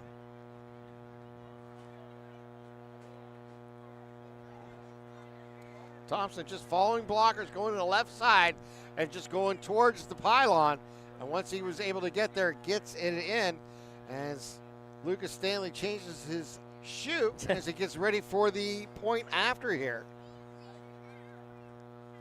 Snap is back, kick is up, and it is blocked. So the kick is no good, and we remain tied at 20. I believe coming right up the middle was Braden Montgomery to block it and keep this game deadlocked. Midway through the 3rd quarter, 20-20, Union and Neshannock. A classic, as always, between the Scotties and the Lancers here at lcsportsnet.com. Tired of gasoline costs? Why drive? Let the Newcastle Transit Authority take you where you want to go. Serving the city of Newcastle and stops throughout Lawrence County, as well as weekday service to Pittsburgh. Public transportation just makes sense. Why drive when you can relax and ride? For more information or for route schedules, log on to Newcastle. The Newcastle Transit Authority, going your way. And remember, senior citizens ride free.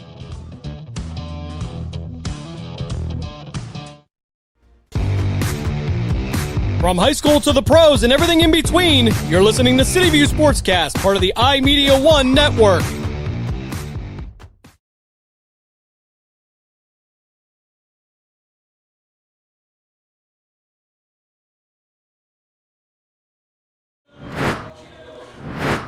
We are rocking here at Sox Russo Stadium. 20-20 your score midway through the 3rd quarter. Give another shout out to City View and everybody out there. Glad to have them as an affiliate. They're going to be covering a broadcast of one of our games simulcast each and every week here during football season, Tim. It's a great partnership to have. Yeah, it's great. Anytime we can partner with Jim Ferris and the boys over there. Of course, Dave. Did I say Jim Ferris? You did. That's an old thing going way back for me. Dave Ferris and Jim Craven and Mark Means. It's a great thing. I'll explain that one a little bit later. All I can say is, hey, Dealmaker, if you're out there, I just said your name. I thought you were talking about Jim Ferris working with LCAP. So short kick taken at the 32-yard line on the far sideline for Neshannock, and a lot of room on the far sideline, almost all the way to midfield. Ashton Allison about 20 yards on the return, so another good field position to begin this drive for Neshannock, tied at 20. Back and forth we have gone. Maddox Thompson now 3 touchdowns on the game. Gino Mazzocco 3 as well for Neshannock, 2 on the ground and 1 through the air.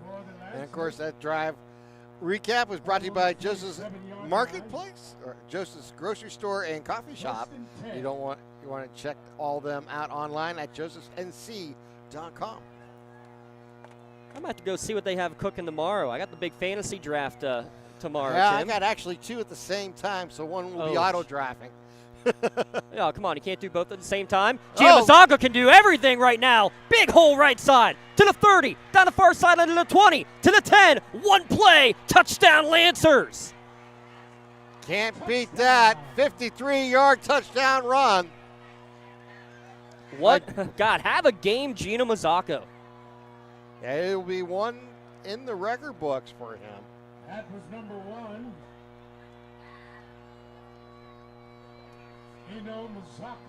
19-second drive with the kick return and the 53-yard touchdown scamper. Mazzacco now 143 yards on the ground and 3 touchdowns, and another 54 through the air. And there's your Joseph's Marketplace scoring recap. One play, 53 yards, 19 seconds. That's an easy one. Even Tim Continenza could do that one. You don't got to be in my class to figure that one out. Bender on for the extra point. Low line drive kick, and it's going to make its way over the crossbar and good. 27-20, Neshannock in the lead. Don't go anywhere, folks. Another classic here at lcsportsnet.com, powered by LCAP. Don't get left out to dry. Call the Penn Ohio Bottled Water Company for the fastest and most efficient bottled water delivery service in the area. Penn Ohio offers bottled water ranging from 16.9-ounce bottles to 5-gallon jugs, perfect for your next event or office water cooler system. Also, don't forget to ask about their custom labeling options. Visit PennOhioBottledWater.com for more information and to get a quote on their delivery services. Whether it's at home, in the office, or on the sidelines, Penn Ohio has you covered. I love what I do because coming in every day is different. How can you not enjoy these kids coming up and hugging you and giving you these great smiles all throughout the day? Seeing the progress that our kids make every single day is one of the reasons I love coming to school. What should we do? We have fun. LCAP Early Learning Centers is hiring. Help empower young minds in Lawrence County and become a superhero today. Apply at lcap.org. Gina Mazzacco's 4th total touchdown of the night. He's got all 4 Neshannock touchdowns. 27-20 now your lead for the Lancers over Union midway through the 3rd quarter. A one-play immediate response. On the kick taken by Waters at the 20. Not much room this time, out to the 30, and that's it. That's where Union will take back over, but they had a nifty quick drive. Only 4 plays going 65 yards on their last possession. You know, interesting thing here to remember now, there's 6:10 left here in the 3rd quarter, but Union's already spent 2 timeouts. Yeah. So they only got 1 timeout left, so it's going to be really interesting to see when and if Coach Need decides to use it, and I imagine he'll try to save it as long as he possibly can. So getting plays in and out in the huddle will be a very important part of every drive going forward. Freedom and Rochester, I just got word, were canceled today. Unfortunate. Oh, wow. Elwood City was looking for a game. Maybe they'll try to play if not sure what the reasoning is. Back to that one in a moment. Thompson going to the left edge and nowhere to go. Nothing but white jerseys, bringing them back for a loss of 3. And man, what an electric play that was by Gino Mazzacca. Can it really electrify a team? And now we have an injured player here for Union down. I can't quite see the number. I think it's Swayze Reichert, the center. Freshman center, and hopefully that's just a cramp, but yeah, I was just about to say that, you know, the advantages and disadvantages of the second scrimmage. I wondered after Neshannock having all the cramping issues last week and seeing it in person of like, hey, we need to hydrate all week. Union, I know, just because I'm in the building, I know they've done a good job of making sure everybody's been drinking their due water throughout the course of the week, but still, you never, even when you think you're drinking enough, you typically aren't. I really think they really, in August football, need to make it mandatory, even though it's a cool night tonight. It's a very pleasant night. We did have the rain earlier for a little bit. I just think early in the season, it's really necessary to make sure these players are taken care of properly where they don't cramp up. And you hate to see a soft tissue injury this time of the year because of a cramp and getting back on the field a little too soon and not being ready to make that next play. when I look at this year after year after year, no matter, I've been watching football for 30 years at the high school level, and this is typical, no matter where you're at, and especially in August football. So my personal belief is let's take 2 hydration breaks, 1 in each half, and see if we can prevent some of this from happening. Well, we had them in the soccer matches last night, right? Yeah, we did. Well, we saw and that. It was, granted, it was a much warmer night last night, but yeah, you know what? That front coming through certainly cooled it down, but sometimes that's the worst, Tim, when it's really hot and then you cool down. Right. It's a little too fast. Yeah, because you don't see the cramps in the first half of these games. It's once it started to decrease in temperature in the second half. Back to the action. It's going to be 2nd and 13. Union with the ball, down by 7. Pitch to the right. It's going to be another double pass. Thompson pumps. Now he's going to fire for Kelly on the near sideline, and this time staying at home is Brady Frasso. But he got a piece of him on the way up for the pass. It's going to be PI, but there's also a flag in the backfield here, Tim. Yeah, I wonder if it might have been a late hit on the quarterback or Thompson acting as the quarterback, because he got hit when he was releasing the ball. The question is, did he get hit with a step after he released the ball or not? And that's where it's tough, but because he was not the acting quarterback at the start of the play, he is still a passer and is still given the protection of roughing the passer. Speaking of cramps, it looks like Jamel Mitchell also might be trying to stretch out a cramp right now. That would be a huge loss for Union. Yeah. This is what happens late in the third quarter into the fourth quarter is where you see teams really have to get players in and out quickly and really preserve them for the entire game, because you do get a lot of cramping. I didn't really say it in the pregame, but I wanted to mention it. I was surprised how many players they had listed, both teams, as starting both ways, especially on the Neshannock side. They have a much bigger roster than Union does. But we've definitely seen more rotating in and out on the Neshannock side compared to what Union has. So that could also become an issue down the stretch. So roughing the passer and pass interference both were flagged. You accept one, you decline the other. They're both 15-yard penalties, which result in a Scotties first down. Got a good one going on in Bessemer as well. The out-of-town scoreboard, Tim Continenza?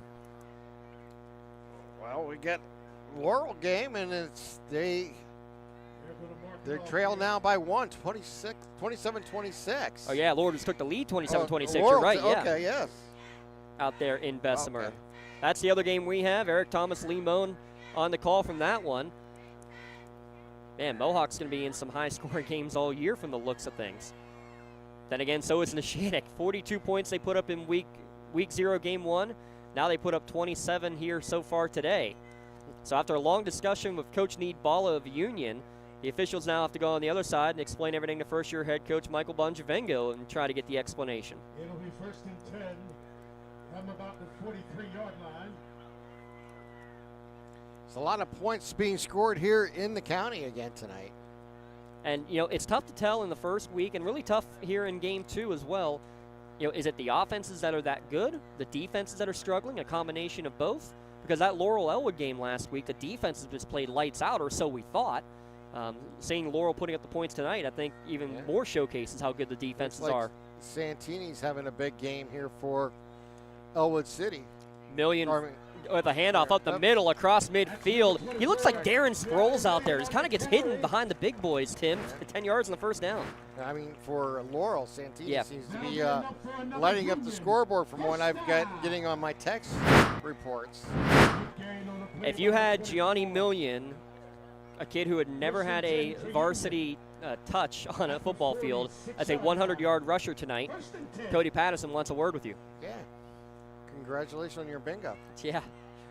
6 carries, 107 yards. Maddox Thompson also over 100 yards, 133 for him on 19 carries. 1st and 10 into Lancers territory. Ball at the 46-yard line of Neshannock. Again, under center is Stanley. Handoff, not much room this time for Million. He does fight forward. Gain of 1 to the 45-yard line. It'll be 2nd down and 9. Again, this is an important drive here for Union. I think we're going to say that a lot for both teams the rest of the way out here, James. Just under 20 minutes of playing time left, between the quarters. But more importantly is when you're trailing by 7 and you just gave up a big touchdown, you want to get back out there and do something It'll be interesting to see here a second down and long. See if they do pull something out they haven't done. They haven't gone over the middle much at all here tonight. Let's see if Coach Nee decides to maybe do a little change up and throw the ball here. 5 seconds on the play clock as Stanley gets up to the line of scrimmage. Going to have to go in a hurry, and they're not going to get it off. Just too lackadaisical getting the play to the huddle and getting out of the huddle. Yeah, it's slow, deliberate motions, and that's where you get, again, not having that game experience type thing. You don't have that rhythm going where you think about, okay, I have 25 seconds now to get this play in. And you don't want to be too fast, but in the same vein, you don't want to not pay attention to what the clock is. And there's two big red clocks, so it's easy to see. So it makes it ball right at midfield, second down and 14. Kelly from tight end, motions from left to right. They're going to play action, throw to the near sideline, man open, leaping catch made at the 40-yard line, tiptoeing the sideline and getting bumped out of bounds. At the end of the play is Maddox Thompson, his third catch of the game. Yeah, Maddox doing a great job getting open, making plays. He's done it all here today, running the ball out of the quarterback position. We've seen him throw the ball once. Now we're going to get Coach Nee on a unsportsmanlike conduct. He wanted a couple more yards on that play. He wanted a late hit out of bounds. He was pointing to a spot 5 yards out of bounds where he thought Thompson got hit, and he the official, to his credit, gave him the time to say the words, and then he said the magic word, and enough's enough.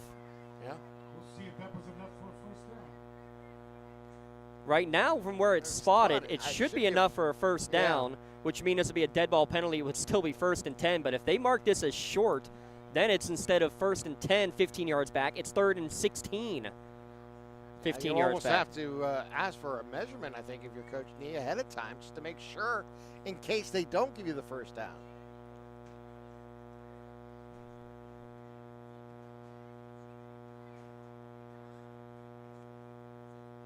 And he's still pleading his case that his player was out of bounds when he got hit, and he is not pleased about it.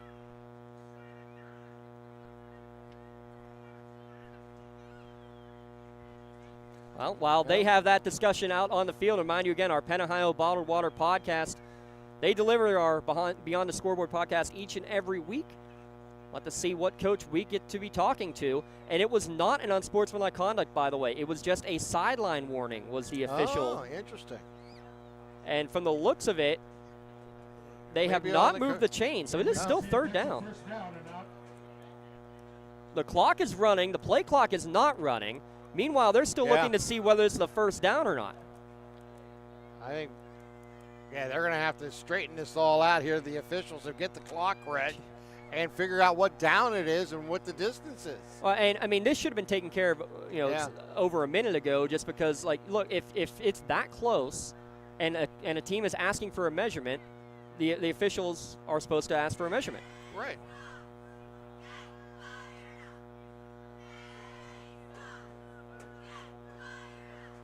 So update, Freedom against Rochester was 2 plays in and was canceled after a lightning delay. Supposedly, it will not be made up. Wow. So they're not going to try to play it tomorrow or this weekend at all. Huh? Also hearing that Imani Christian Beaver Falls, that game was called at halftime, again, due to lightning.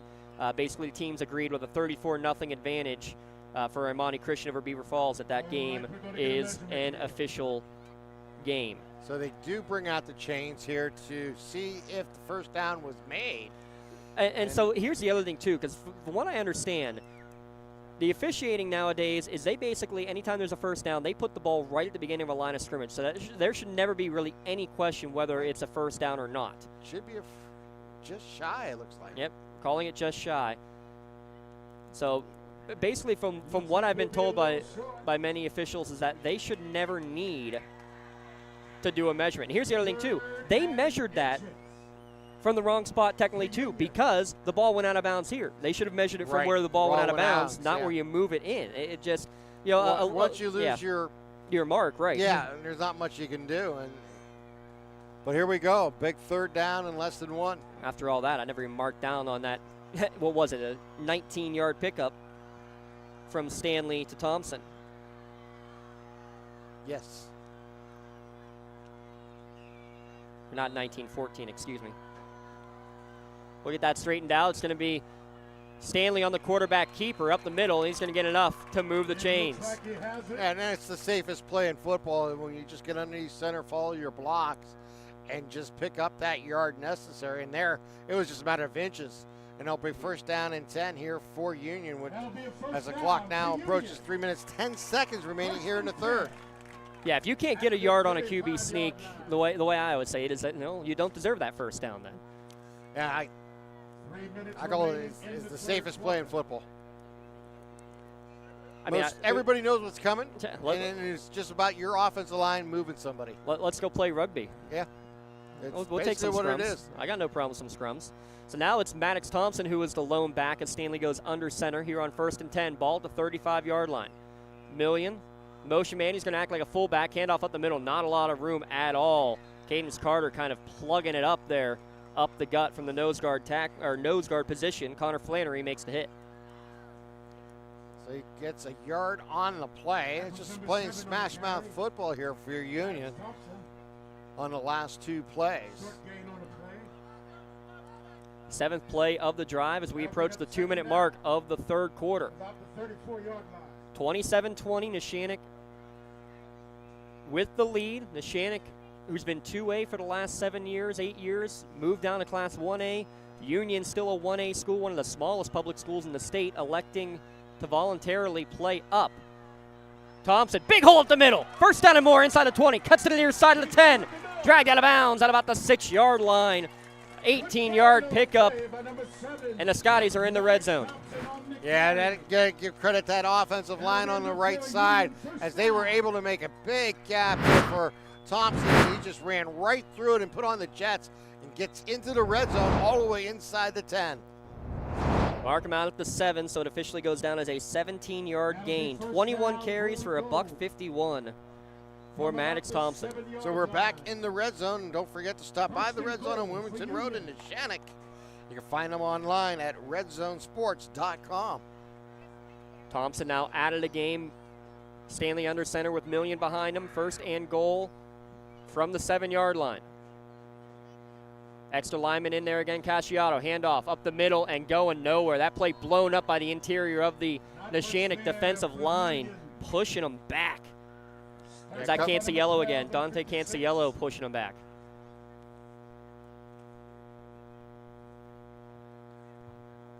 That's Dante Canciello, 13. Braden Montgomery on the stop. And that's what I think the difference has been here, where Neshannock has made some of those stops, Tim, is that they are rotating in those big guys. You've seen Cadence Carter in and out. You've seen Flannery in and out. Right. Parada in and out. Canciello in and out. They're rotating that defensive front, staying fresh. 2nd down and goal from the 7.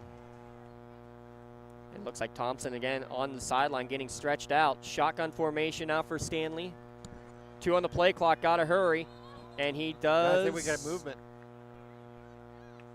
Union called their final timeout. There it is. With 51 seconds remaining in the third quarter. Let's take a quick one here as well. Back in a moment on the Lawrence County SportsNet, powered by LCAP.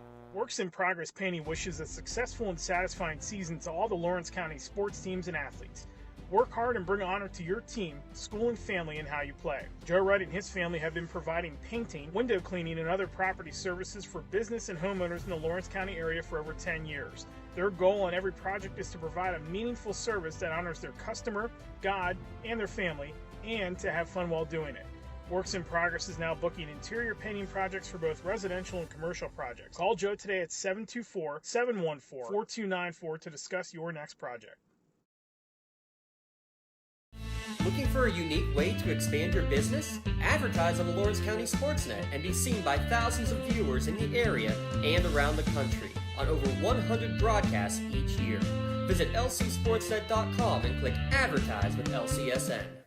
GEM building contractors and developers have a proven record of performance on any size project. They bring value, local craftsmanship, expert management to meet any challenge. From design construction, from inspection to budget estimation, GEM Builder has been building our community. 2nd and goal from the 7. Back to the action. Stanley under center. Million will get the handoff up the middle, tries to cut it to the outside. He's gobbled up immediately, maybe a gain of 1. That's about it. Tony Parada making a big play, getting in the backfield, grabbing him from behind. Thompson looks to check back in here for the 3rd down. No gain on back-to-back carries for Million. Tony Parada, 6'3", 283-pound senior for the Lancers defensive line. And for the beast that he is playing there in the middle of that line. Soft-spoken, calm, one of the nicest kids ever, according to the coach's staff, which is, again, what we always love to hear. Students of the game and good students in the classroom. Neshannock, Coach Bonjavengo said his goal, his motto was that his team needs to be great. Well, they've been pretty great tonight. Union has as well. We head to the 4th quarter with a 27-20 lead. Neshannock over Union. And we're going to keep it right here for the light show here as we start the 4th quarter of play.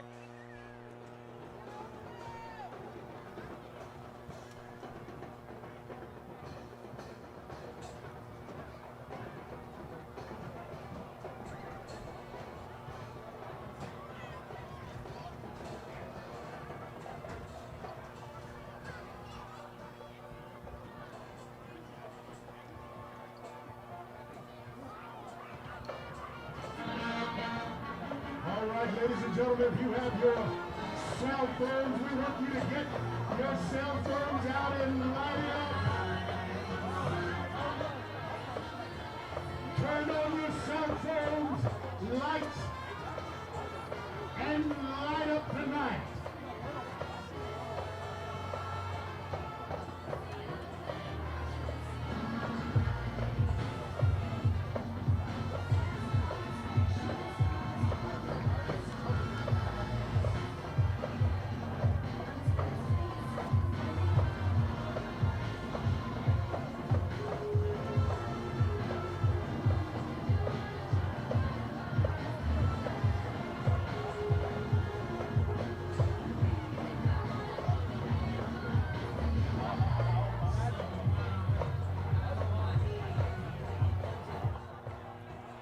These new light systems all across Western PA and here in Lawrence County. It's been fun to see how they have fun with them. It is a great addition to high school football Friday nights. There's no question about it. Here we go, 3rd down and 7, James. 3rd and goal from the 7, yes. Stanley alone in the shotgun, trailing by 7 to start the 4th quarter, and Neshannock's going to burn one of their Pontius Insurance timeouts, so they're down. That's their first. Or that was their first, excuse me. That's their first of the 2nd half. Union out of timeouts. We'll keep an eye on that, how that might play. You know what? That's going to be an interesting scenario here. Not trying to forecast what may happen here, but if it does get 4th down, you got to think, Coach D, you got to think about he has to go for a touchdown because he has no more timeouts. You don't know how many opportunities you're going to have inside the 10-yard line. While we have a moment, I want to give another shout-out for our brand-new Chaussee Scholarships. Proud to announce the creation of Chaussee Scholarships here in Lawrence County. Any graduating high school student who plans to go into broadcasting, journalism, or some sort of media is eligible to apply for a scholarship in honor of the longtime Lawrence County broadcaster, Mark Shaws. More information on how to apply and just for more information about Mark Shaws and his legacy, visit lcsportsnet.com/scholarship. We'll be getting lots more information, including deadlines and everything coming up here in the next few weeks. And yes, that Chaussee toss came to no avail yet again. Shocker, I know. Yeah. So here's the reset. 27-20, Neshannock leads, but Union has 3rd and goal from the 7 on this, the first play of the 4th quarter. Stanley with Maddox Thompson to his right. Thompson has all 3 Union touchdowns here so far tonight. Million the motion man, rolling to his left is Stanley, getting chased by Carter. He's going to try to get to the edge, but Parada's going to cut him off, and then Carter gets him from behind. It'll be a gain of 2, but 4th down and 5 upcoming. And I would say decision time, but not really much of one. No, you got to Coach D says we're going.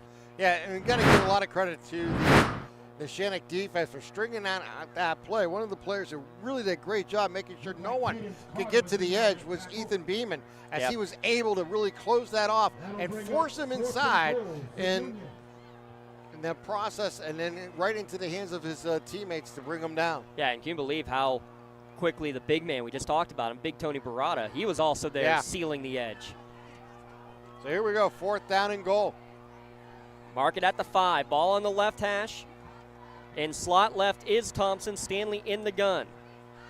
Well, we see a quarterback keeper here. He drops back. He's going to throw towards the end zone. It's going to be incomplete, out of the reach of Thompson. He was open at the goal line, too. Maybe got tangled up getting out of the break, and it just whizzed by his ear. Incomplete and turnover on downs. Yeah, I think Cabela's made a move on the ball, and maybe just kind of shaded him for a second, and he couldn't see it. And that ball, like you said, just whizzed by. But a huge turnover on downs here early in the 4th quarter as Union still trails by 7. How about this? That's an 11-play, 65-yard drive. Takes 7 minutes and 16 seconds off of the clock, but no points for the U. But like earlier, it almost acts like a pseudo punt because Neshannock is pinned inside their own 5-yard line. So that change of possession is brought to you by Moderna Bonner Law. Make sure to protect your possessions at ModernaBonnerLaw.com, the community law firm with personal connection and individual service. And 11 minutes remaining, and the hard count didn't work the first time, but it looks like it may have the second time. A lot of motion up front. Who moved first? Flag on the play.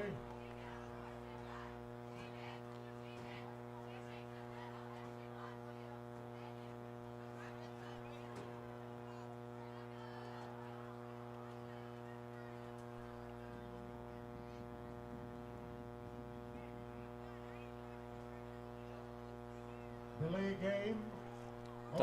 Delay a game. They didn't get the call off. 2.5-yard penalty there, and they'll remain first down. It's a dead ball foul. From the 5 to the 2.5, as it is half the distance. Will replay first down. Zacco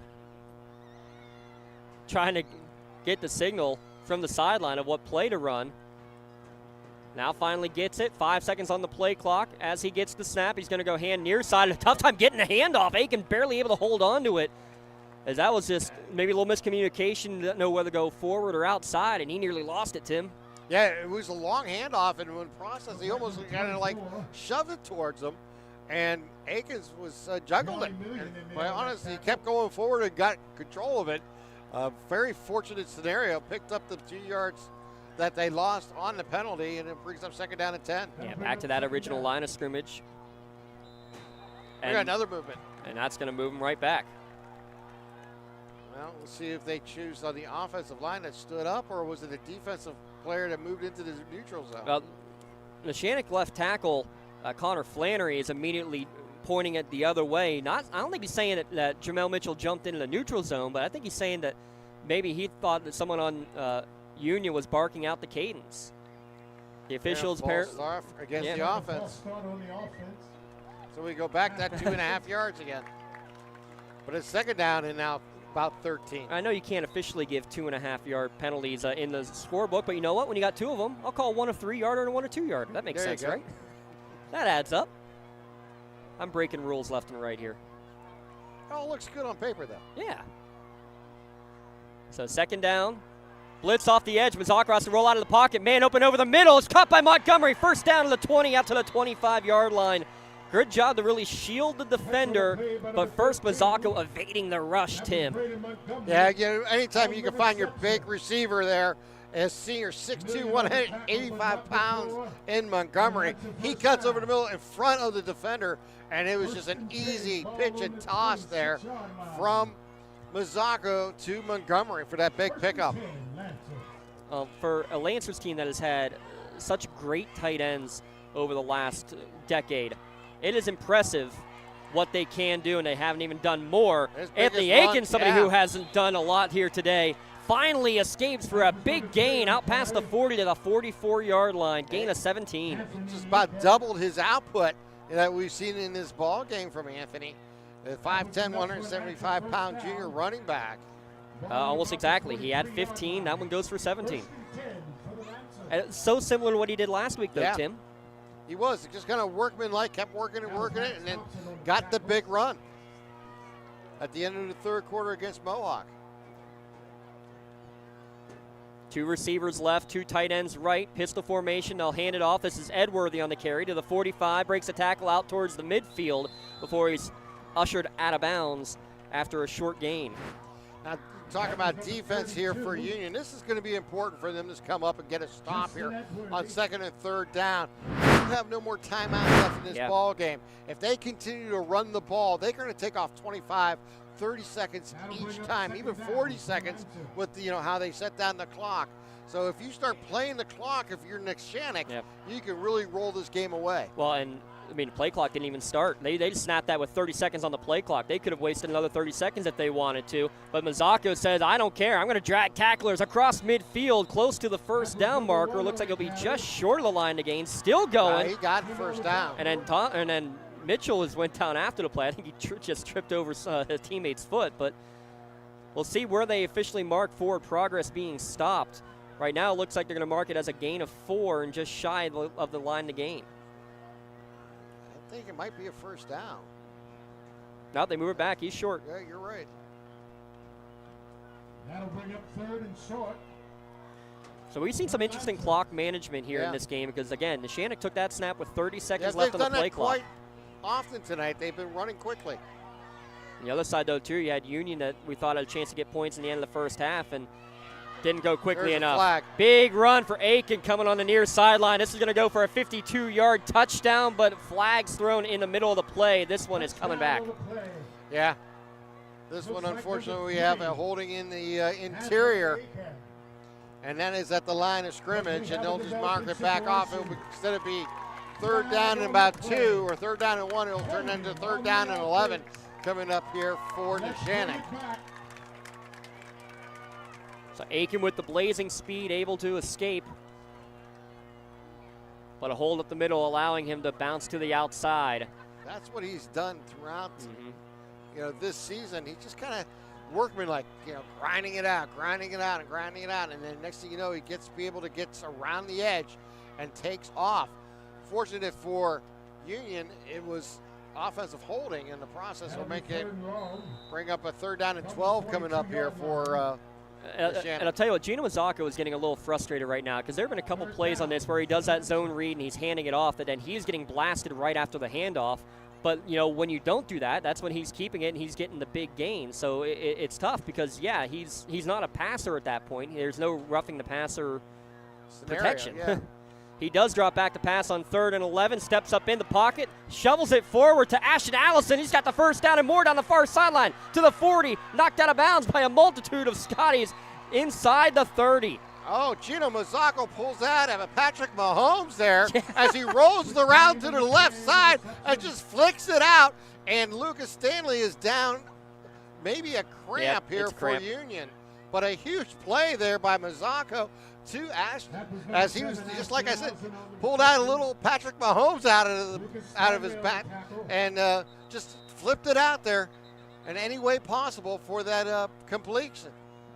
And how about this? That's I think that's Coach Bonjavingo who is helping to stretch out the injured Scotty player as the trainer makes her way across the field. Yeah, that's just, you love seeing that. Oh yeah, the sportsmanship, the camaraderie between the two schools. There's, competition's competition. You want to win no matter who you're against. But when you have respect for the your opponents and the players and the coaching staff, you do whatever you can to help each other out.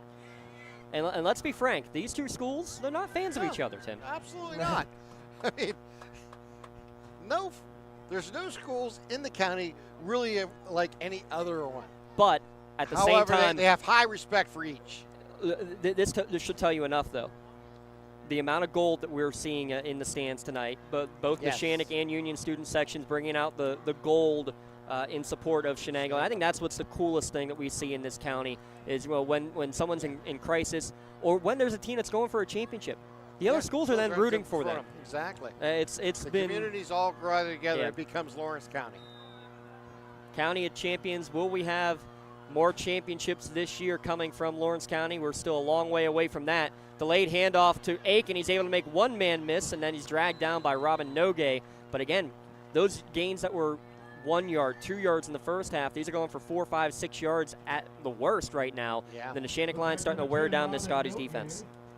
This is, like I said, a scenario where this could be kind of a punch to the gut if they can get it into the end zone here. If you're Union, you'll be trailing by 2 touchdowns with no timeouts to work with, and a team that usually runs the ball to make their plays. Aiken again up the middle, big hole, lowers his shoulder, and he's going to get close to the line to gain. It looks like he will move the chains after back-to-back 5-yard carries. Number 3,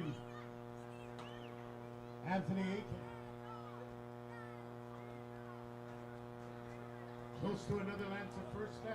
They've been running to the left here throughout this drive for Neshannock. First and 10 to the Lancers. You know, that is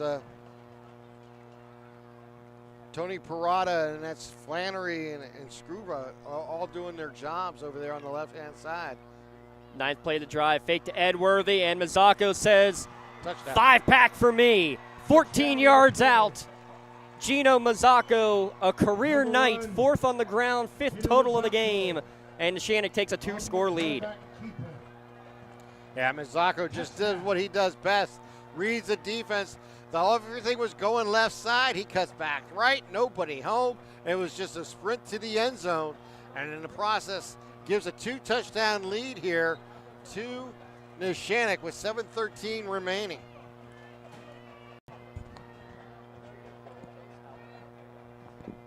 Nick Bender on to attempt the PAT.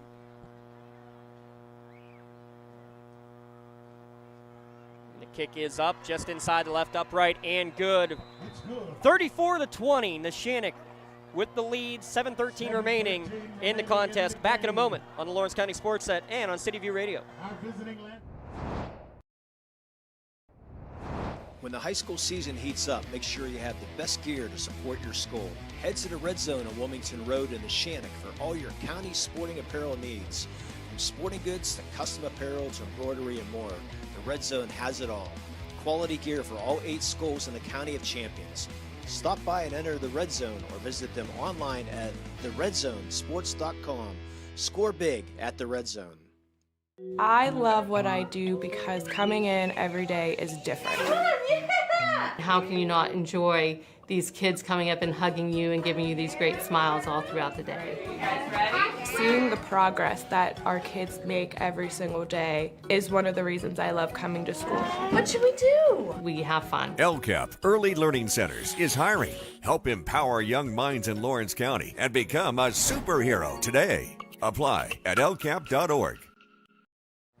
Again, I want to give a shout out to Specialty Cookies by Lori Heights. Every special teams point scored this season on one of our broadcasts, a donation we made in the name of the Mark Shaw's Scholarship Fund. End over end kick from Nick Bender, taken at the 15-yard line.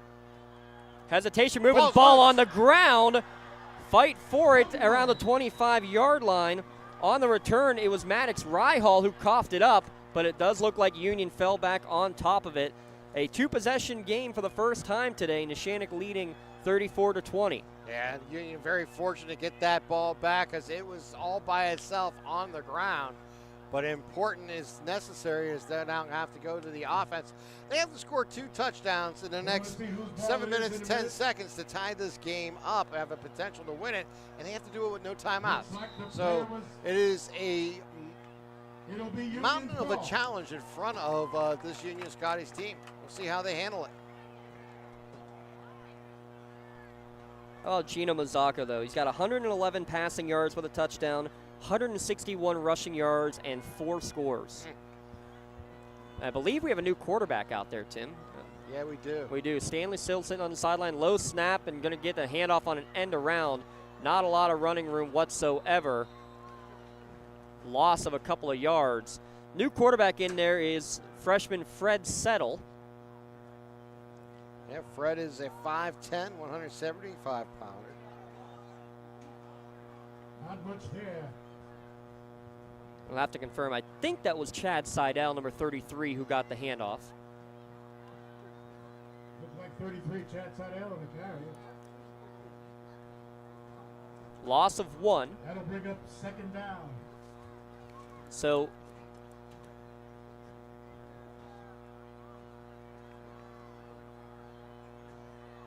see what other players we end up having in there. Robin Nogue is the receiver on the near side. Direct snap settle, going to try to get to the right side. It's going nowhere, blown up in the backfield. And it's kind of tough, too, because so Union, it kind of looks like Tim is almost called off the dogs. Yeah, most of their starters are out, not out there. I was going to say, this is the JV type team in there right now.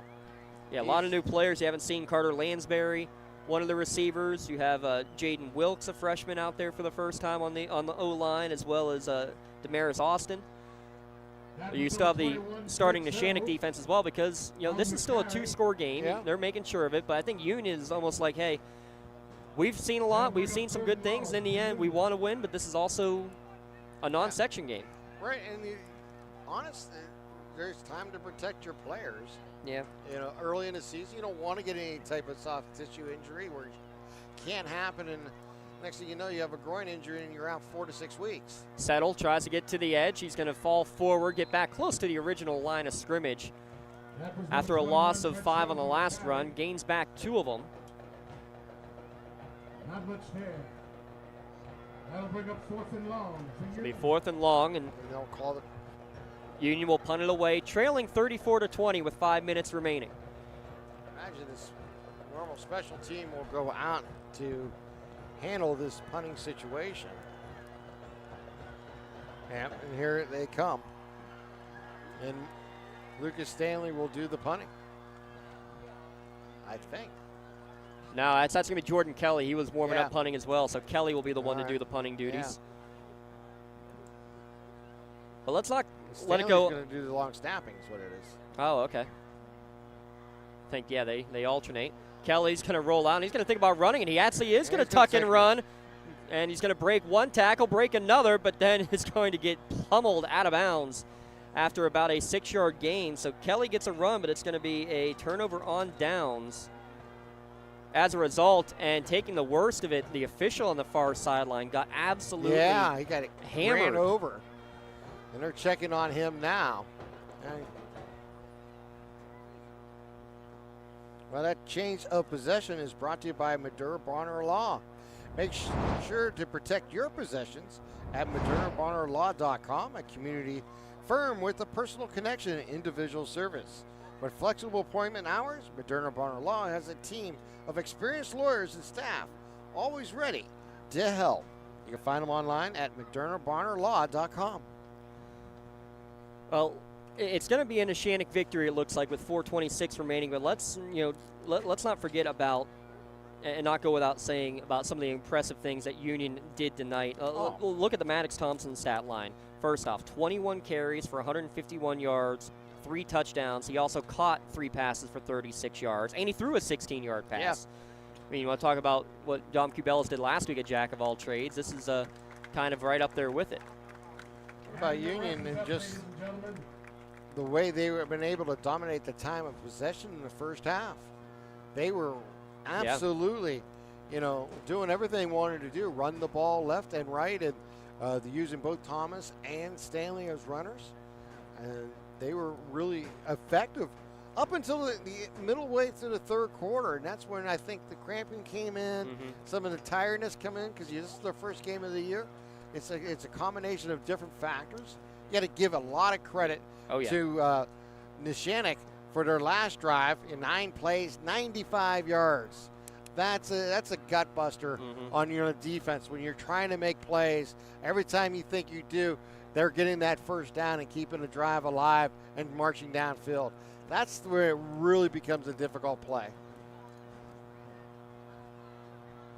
So after the turnover on downs, Neshannock will have possession. It's still Mazzocco at quarterback. Edworthy is the tailback.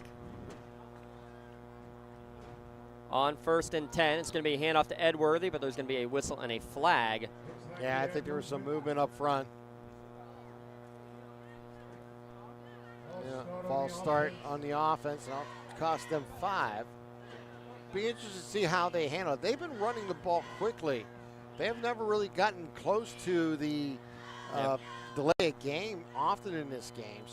But a good chance for them to practice that a little bit. Exactly. I'm going to say use that kind of end of the game strategy where you kind of get to the line of scrimmage, because they don't huddle up very often, if at all. Nico Medora, a new name in there for Neshannock, as is Chris Wozniak. Edworthy's going to get the handoff from Medora, the freshman, up the middle for a short gain, back close to the original line of scrimmage. That was number 32. And 40 seconds starting now. Waiting for the signal. We have a couple extra seconds each play. Oh, I mentioned earlier about the great tight ends that Neshannock has had. Nico Medora just obviously brings back the idea of from Jimmy Medora back in the day. He was one of many that had come through for this Neshannock team, and it's kind of been, tight end you at times, and not often like big time utilized, kind of fly under the radar, but it's those kind of plays like the Montgomery touchdown out of nowhere that becomes so huge. Well, when you run the ball effectively and all that, all of a sudden you see that tight end as the blocker, and if he could slip into the secondary, kind of like he did on that play, he's all alone, and it's an easy touchdown or a big play. Here's a touchdown. How about not an easy touchdown, but Edworthy able to make a few men miss on the right end for a 27-yard touchdown scamper, and he gets his name into the scoring books. 3 straight touchdowns for the Lancers, put the icing on the cake. And again, this is going to look like a big Neshannock victory, and it is a big Neshannock victory, but the scoreboard will be a little more lopsided than what this game, I think, actually was. Yeah, it will. I mean, this is going to give up, like you just said, 3 straight touchdowns for Neshannock, and it really was a tight game there. And when they took the lead 27-20, it was a big drive here by Union. That was stopped at the 5-yard line. That really changed this ball game. Bender again to attempt the extra point.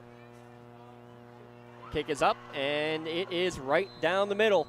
3:19 remaining. Let's keep it right here at lcsportsnet.com. And coming up after the game, we will have our Gem Master Builders and Craftsmen scoring recap. Again, if you missed our winning word earlier, stop by the Crane Room and say starters, and you'll get your own free starter, a free Crane Chips order here tonight. And they're going to be open every Friday night until midnight. I know Cody Patterson heard that. He wants to go write his report there from the Crane Room and go get that free Crane Chips. He already heard about the midnight, and he was like, that's right in my wheelhouse. Down around you, in front of you, and behind you, and place. So 3:19 remaining. Score now 41-20 in favor of Neshannock.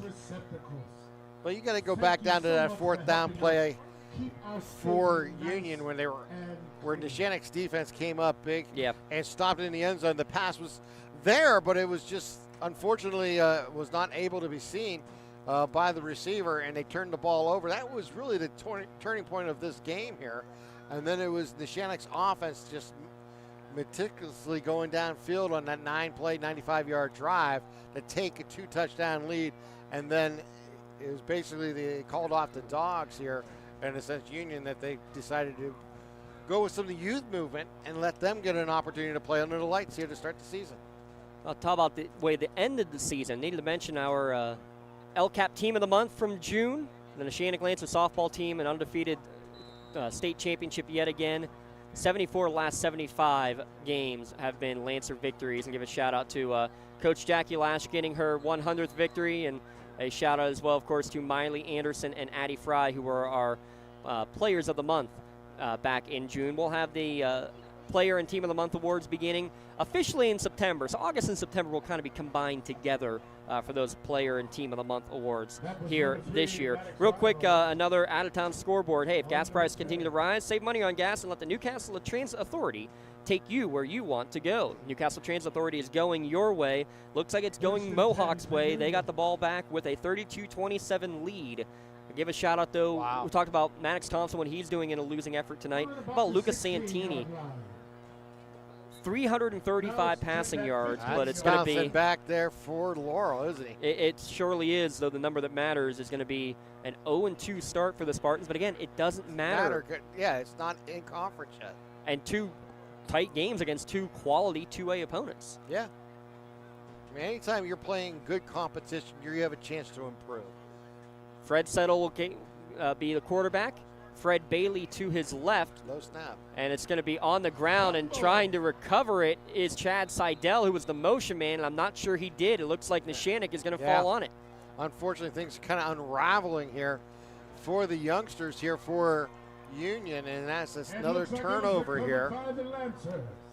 Antoine Paccioni was one that was down near the bottom of the pile. Not sure if he's the one who actually fell on it or not. You also had, I believe it was a 22 out there with Carter Grinnan, who might have also been part of that brigade. So there's another turnover. Change of possessions here for Moderna Bonner Law. The local law firm with deep ties in the community. Visit ModernaBonnerLaw.com to see how they can serve you. New running back is Colin Schaefer behind Nico Medor in the pistol.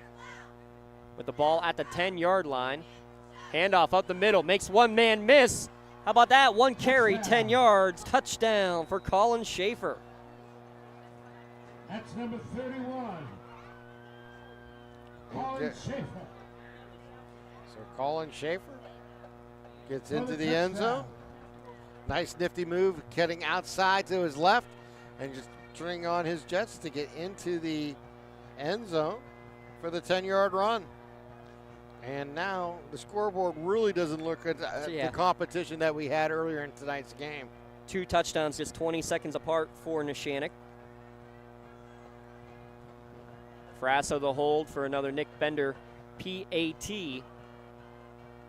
And it'll be from 25 yards out as there's motion on the right side of that offensive line. I think they're going to call defense on the move. I could be wrong, though. Let's wait and see. Yeah, you were correct, Tim. So just a little penalize that on the kickoff. Yeah, too anxious there a little bit was Fred Settle, or not Fred Settle, excuse me, James Bailey, number 23 on the near side. But this is where it's tough, too, especially Union. Union will not play any JV games this year. The roster's just not big enough, and you can't afford to risk any injuries. This is your JV game, essentially, right here. And that's why Coach Need chose to do what he did to get him some experience. It's good. Another Bender PAT is up and good. 4 straight Lancer scores. It's a 4-score. And 7 years ago, Lancer lead with 3 minutes remaining. 48-20, Neshannock over Union. Let's take a quick timeout. Back in a moment at lcsportsnet.com. Tired of gasoline costs? Why drive? Let the Newcastle Transit Authority take you where you want to go. Serving the city of Newcastle and stops throughout Lawrence County, as well as weekday service to Pittsburgh. Public transportation just makes sense. Why drive when you can relax and ride? For more information or for route schedules, log on to newcastletransit.org. The Newcastle Transit Authority. Going your... When the high school season heats up, make sure you have the best gear to support your school. Head to the Red Zone on Wilmington Road in Neshannock for all your county sporting apparel needs. From sporting goods to custom apparel to embroidery and more, the Red Zone has it all. Quality gear for all 8 schools in the County of Champions. Stop by and enter the Red Zone or visit them online at theredzonesports.com. Score big at the Red Zone. Grinnan was booted away, takes a bounce and taken by Maddox Ryhall at the 15-yard line for Union. Up the middle out to the 25, and that's it. This game, again, does not reflect how close it was for the first 3 quarters. 48-20 your score now, but it's been 4 straight scores put on the board by Neshannock. It was the long drive for Union that ended the third and started the fourth quarter. Over 7 minutes off of that off the clock on that drive, but they ended up getting stuffed from the 5-yard line on 4th and goal. Yeah, and you got to remember, they were trading touchdowns from that earlier part of the game. You know, you had Thompson going in for the tying touchdown at 2020 with 6:34 left in the third. And then you had Gino Mazzocco answer immediately with the one-play 53-yard touchdown, make it 27-20. Then we had the long drive by Union that ended up at the 5-yard line. Motion before this snap. And they were unable to get that touchdown, and that's when momentum changed. And you got to give a lot of credit to Neshannock, who went on that 9-play, 95-yard drive, and it took over almost 4 minutes off the clock, and that gave him the 2-touchdown lead, and that basically was when Coach Need called off the Dogs. Let's look ahead real quick, too, because it doesn't get any easier for Union next week. They get a non-conference game. Supposedly, it was going to be all about proximity and about, somewhat like sizes. So Union, of course, gets to go down to Washington to take on the number 1 ranked 2A team in the WPIL in the Little Prexies. Yeah. And, if you think Neshannock's got a big line, wait till you see the Prexies next week. Washington, always a huge, huge powerhouse, especially in the trenches. Yeah, if you can have the big boys up front feed, meaning able to move bodies, it really, really affects a football game. And we've seen that here tonight in Neshannock and what those guys have done here tonight, both offensively and defensively. When you're talking about a Parada and you're talking about a Flannery and DeSantis, you're looking at some big kids who have done a terrific job, both on the offensive and defensive line. Try to see if we can get a couple other identifications. Again, all JV players now with under 2 minutes remaining. Settle will keep it himself up the middle, drag down. That's number 44 making the tackle, Nico Huff. Of course, there's another Huff coming through after having Johnny and Braden Huff from the last few years. Feels similar seeing that number 44 out there. Tavian Booker also making his way back off the field. He'll check out. Nico Scheibel in there defensively, as well as Ryan Alhamid. These, like you mentioned earlier, important snaps for this team's depth. They need to get these players in the game and have an opportunity to see what it's like on a Friday night. Even if the scoreboard has kind of gotten away from Union, these are really important steps that you're going to have on film, and it's something you can coach against. Something you're going to be able to see. Look at Settles here. Yeah, Settle supposed to go inside, bounce it outside. He's across midfield after a huge gain of about 25 yards. And there's something they're going to be able to talk about in films.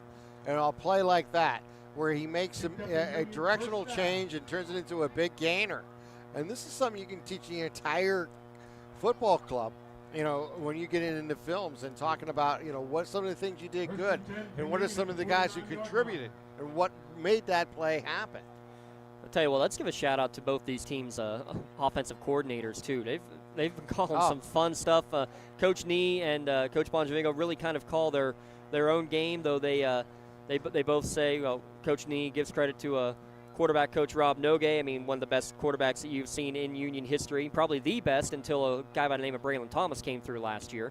But that's also he credits part of that because of what Coach Nogue did with him last year as his quarterback coach. As Settle making his case as a potential player for the future as he bounces this one to the left side for a gain of 14 yards in the first down. What was really impressive with Settles is he switched the ball hand to his outside as he got to the edge there and turned the corner to protect that ball away from the defender and make sure that he was able to gain the yards necessary to get that first down. But that's going to be the final play of the game as the teams head out towards midfield to shake hands. The 60th version of Union and Neshannock goes the way of the Lancers, 48-20. Here, final score here tonight. Neshannock 2-0, Union 0-1. We'll recap it all when we return on the Tri-County Principals postgame show in a moment. It's Lawrence County SportsNet, powered by LCAP.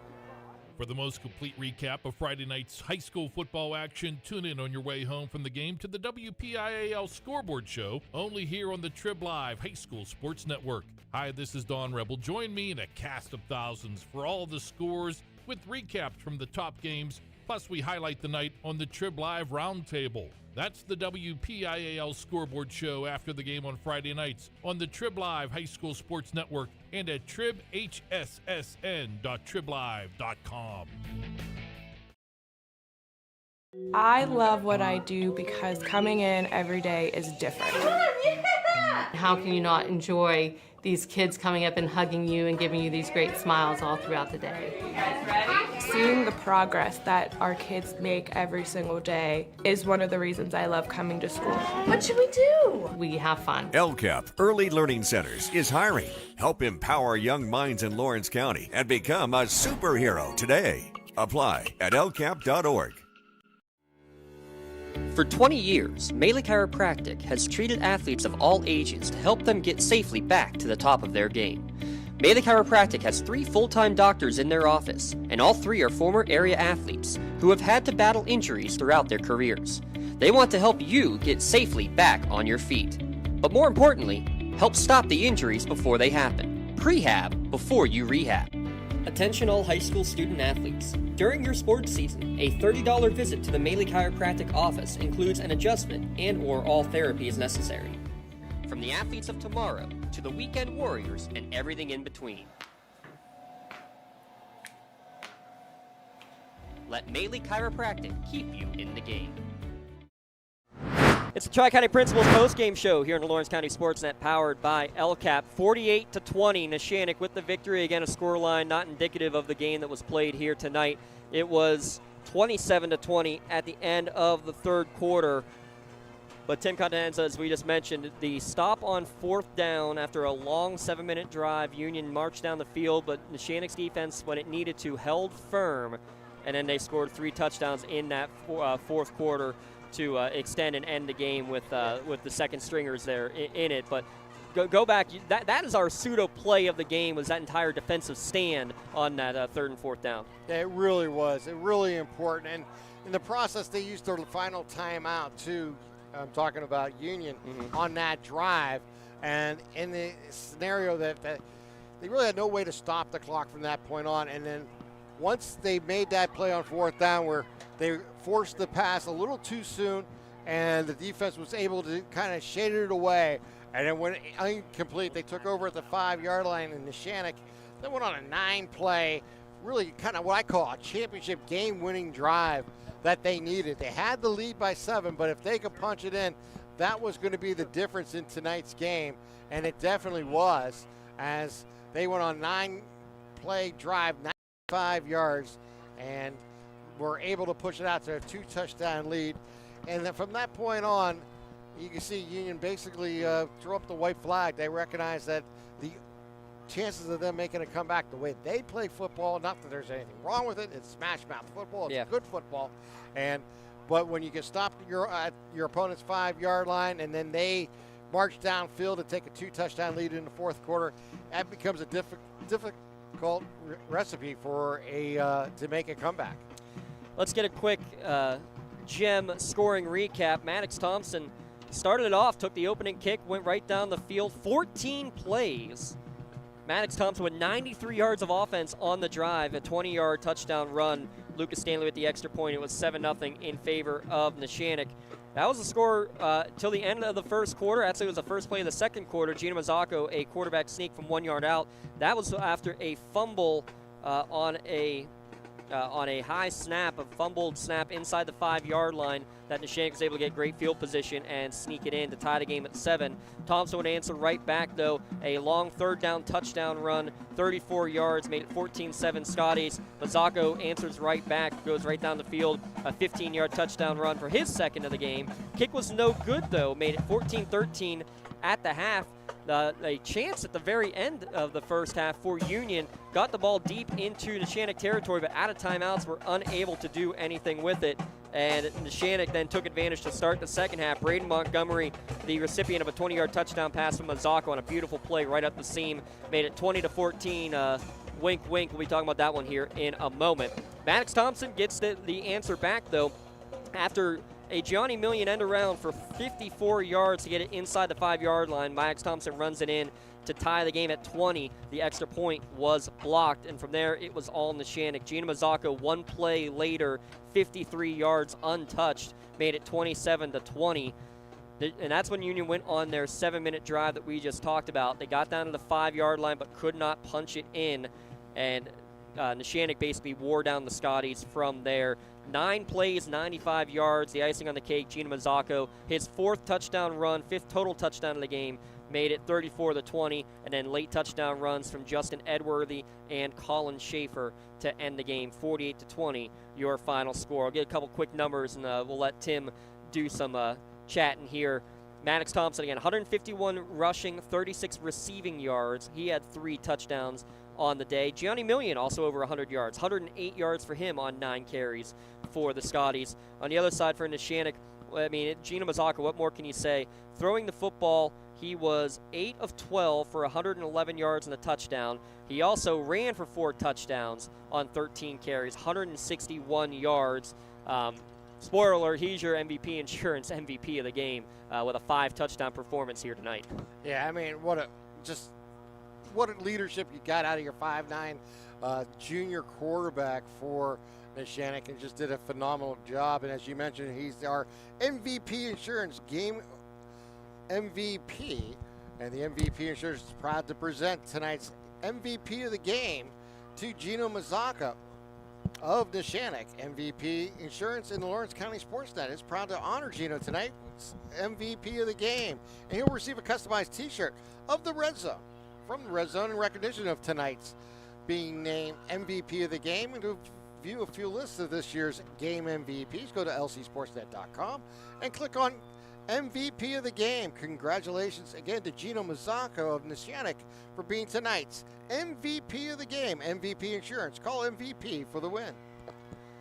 As for your Manley Chiropractic play of the game, we're going to go with the touchdown that gave Neshannock their first lead of the game. Braden Montgomery, the beautiful pass on the seam, makes the spinning catch, really, and then keeps his balance enough to cross the goal line and get the touchdown that put Neshannock up.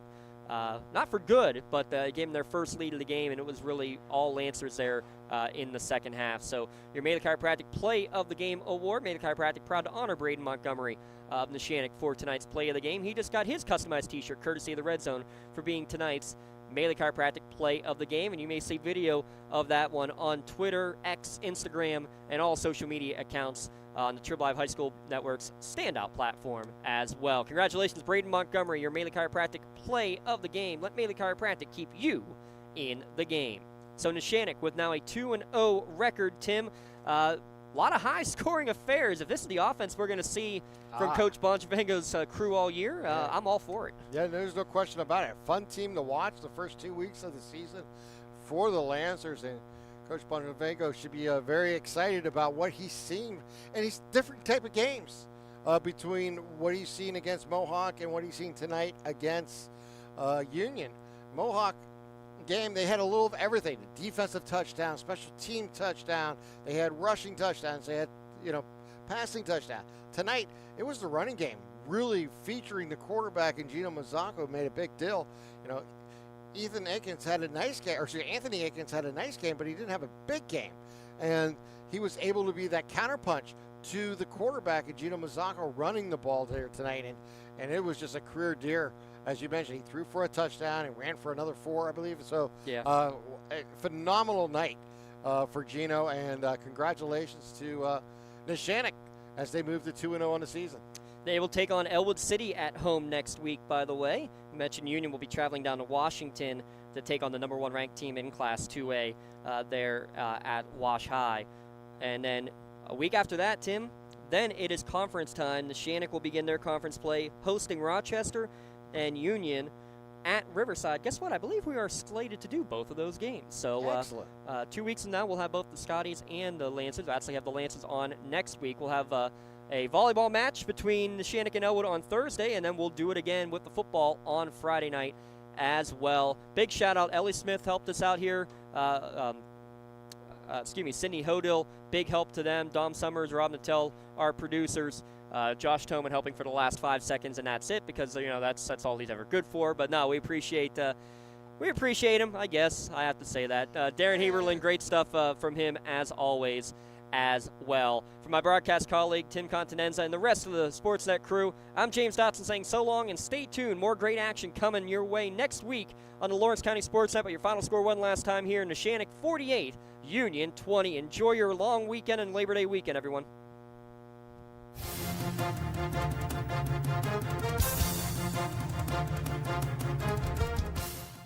Your voice for Lawrence County sports. The gold ball headed home to Newcastle. This is the Lawrence County SportsNet.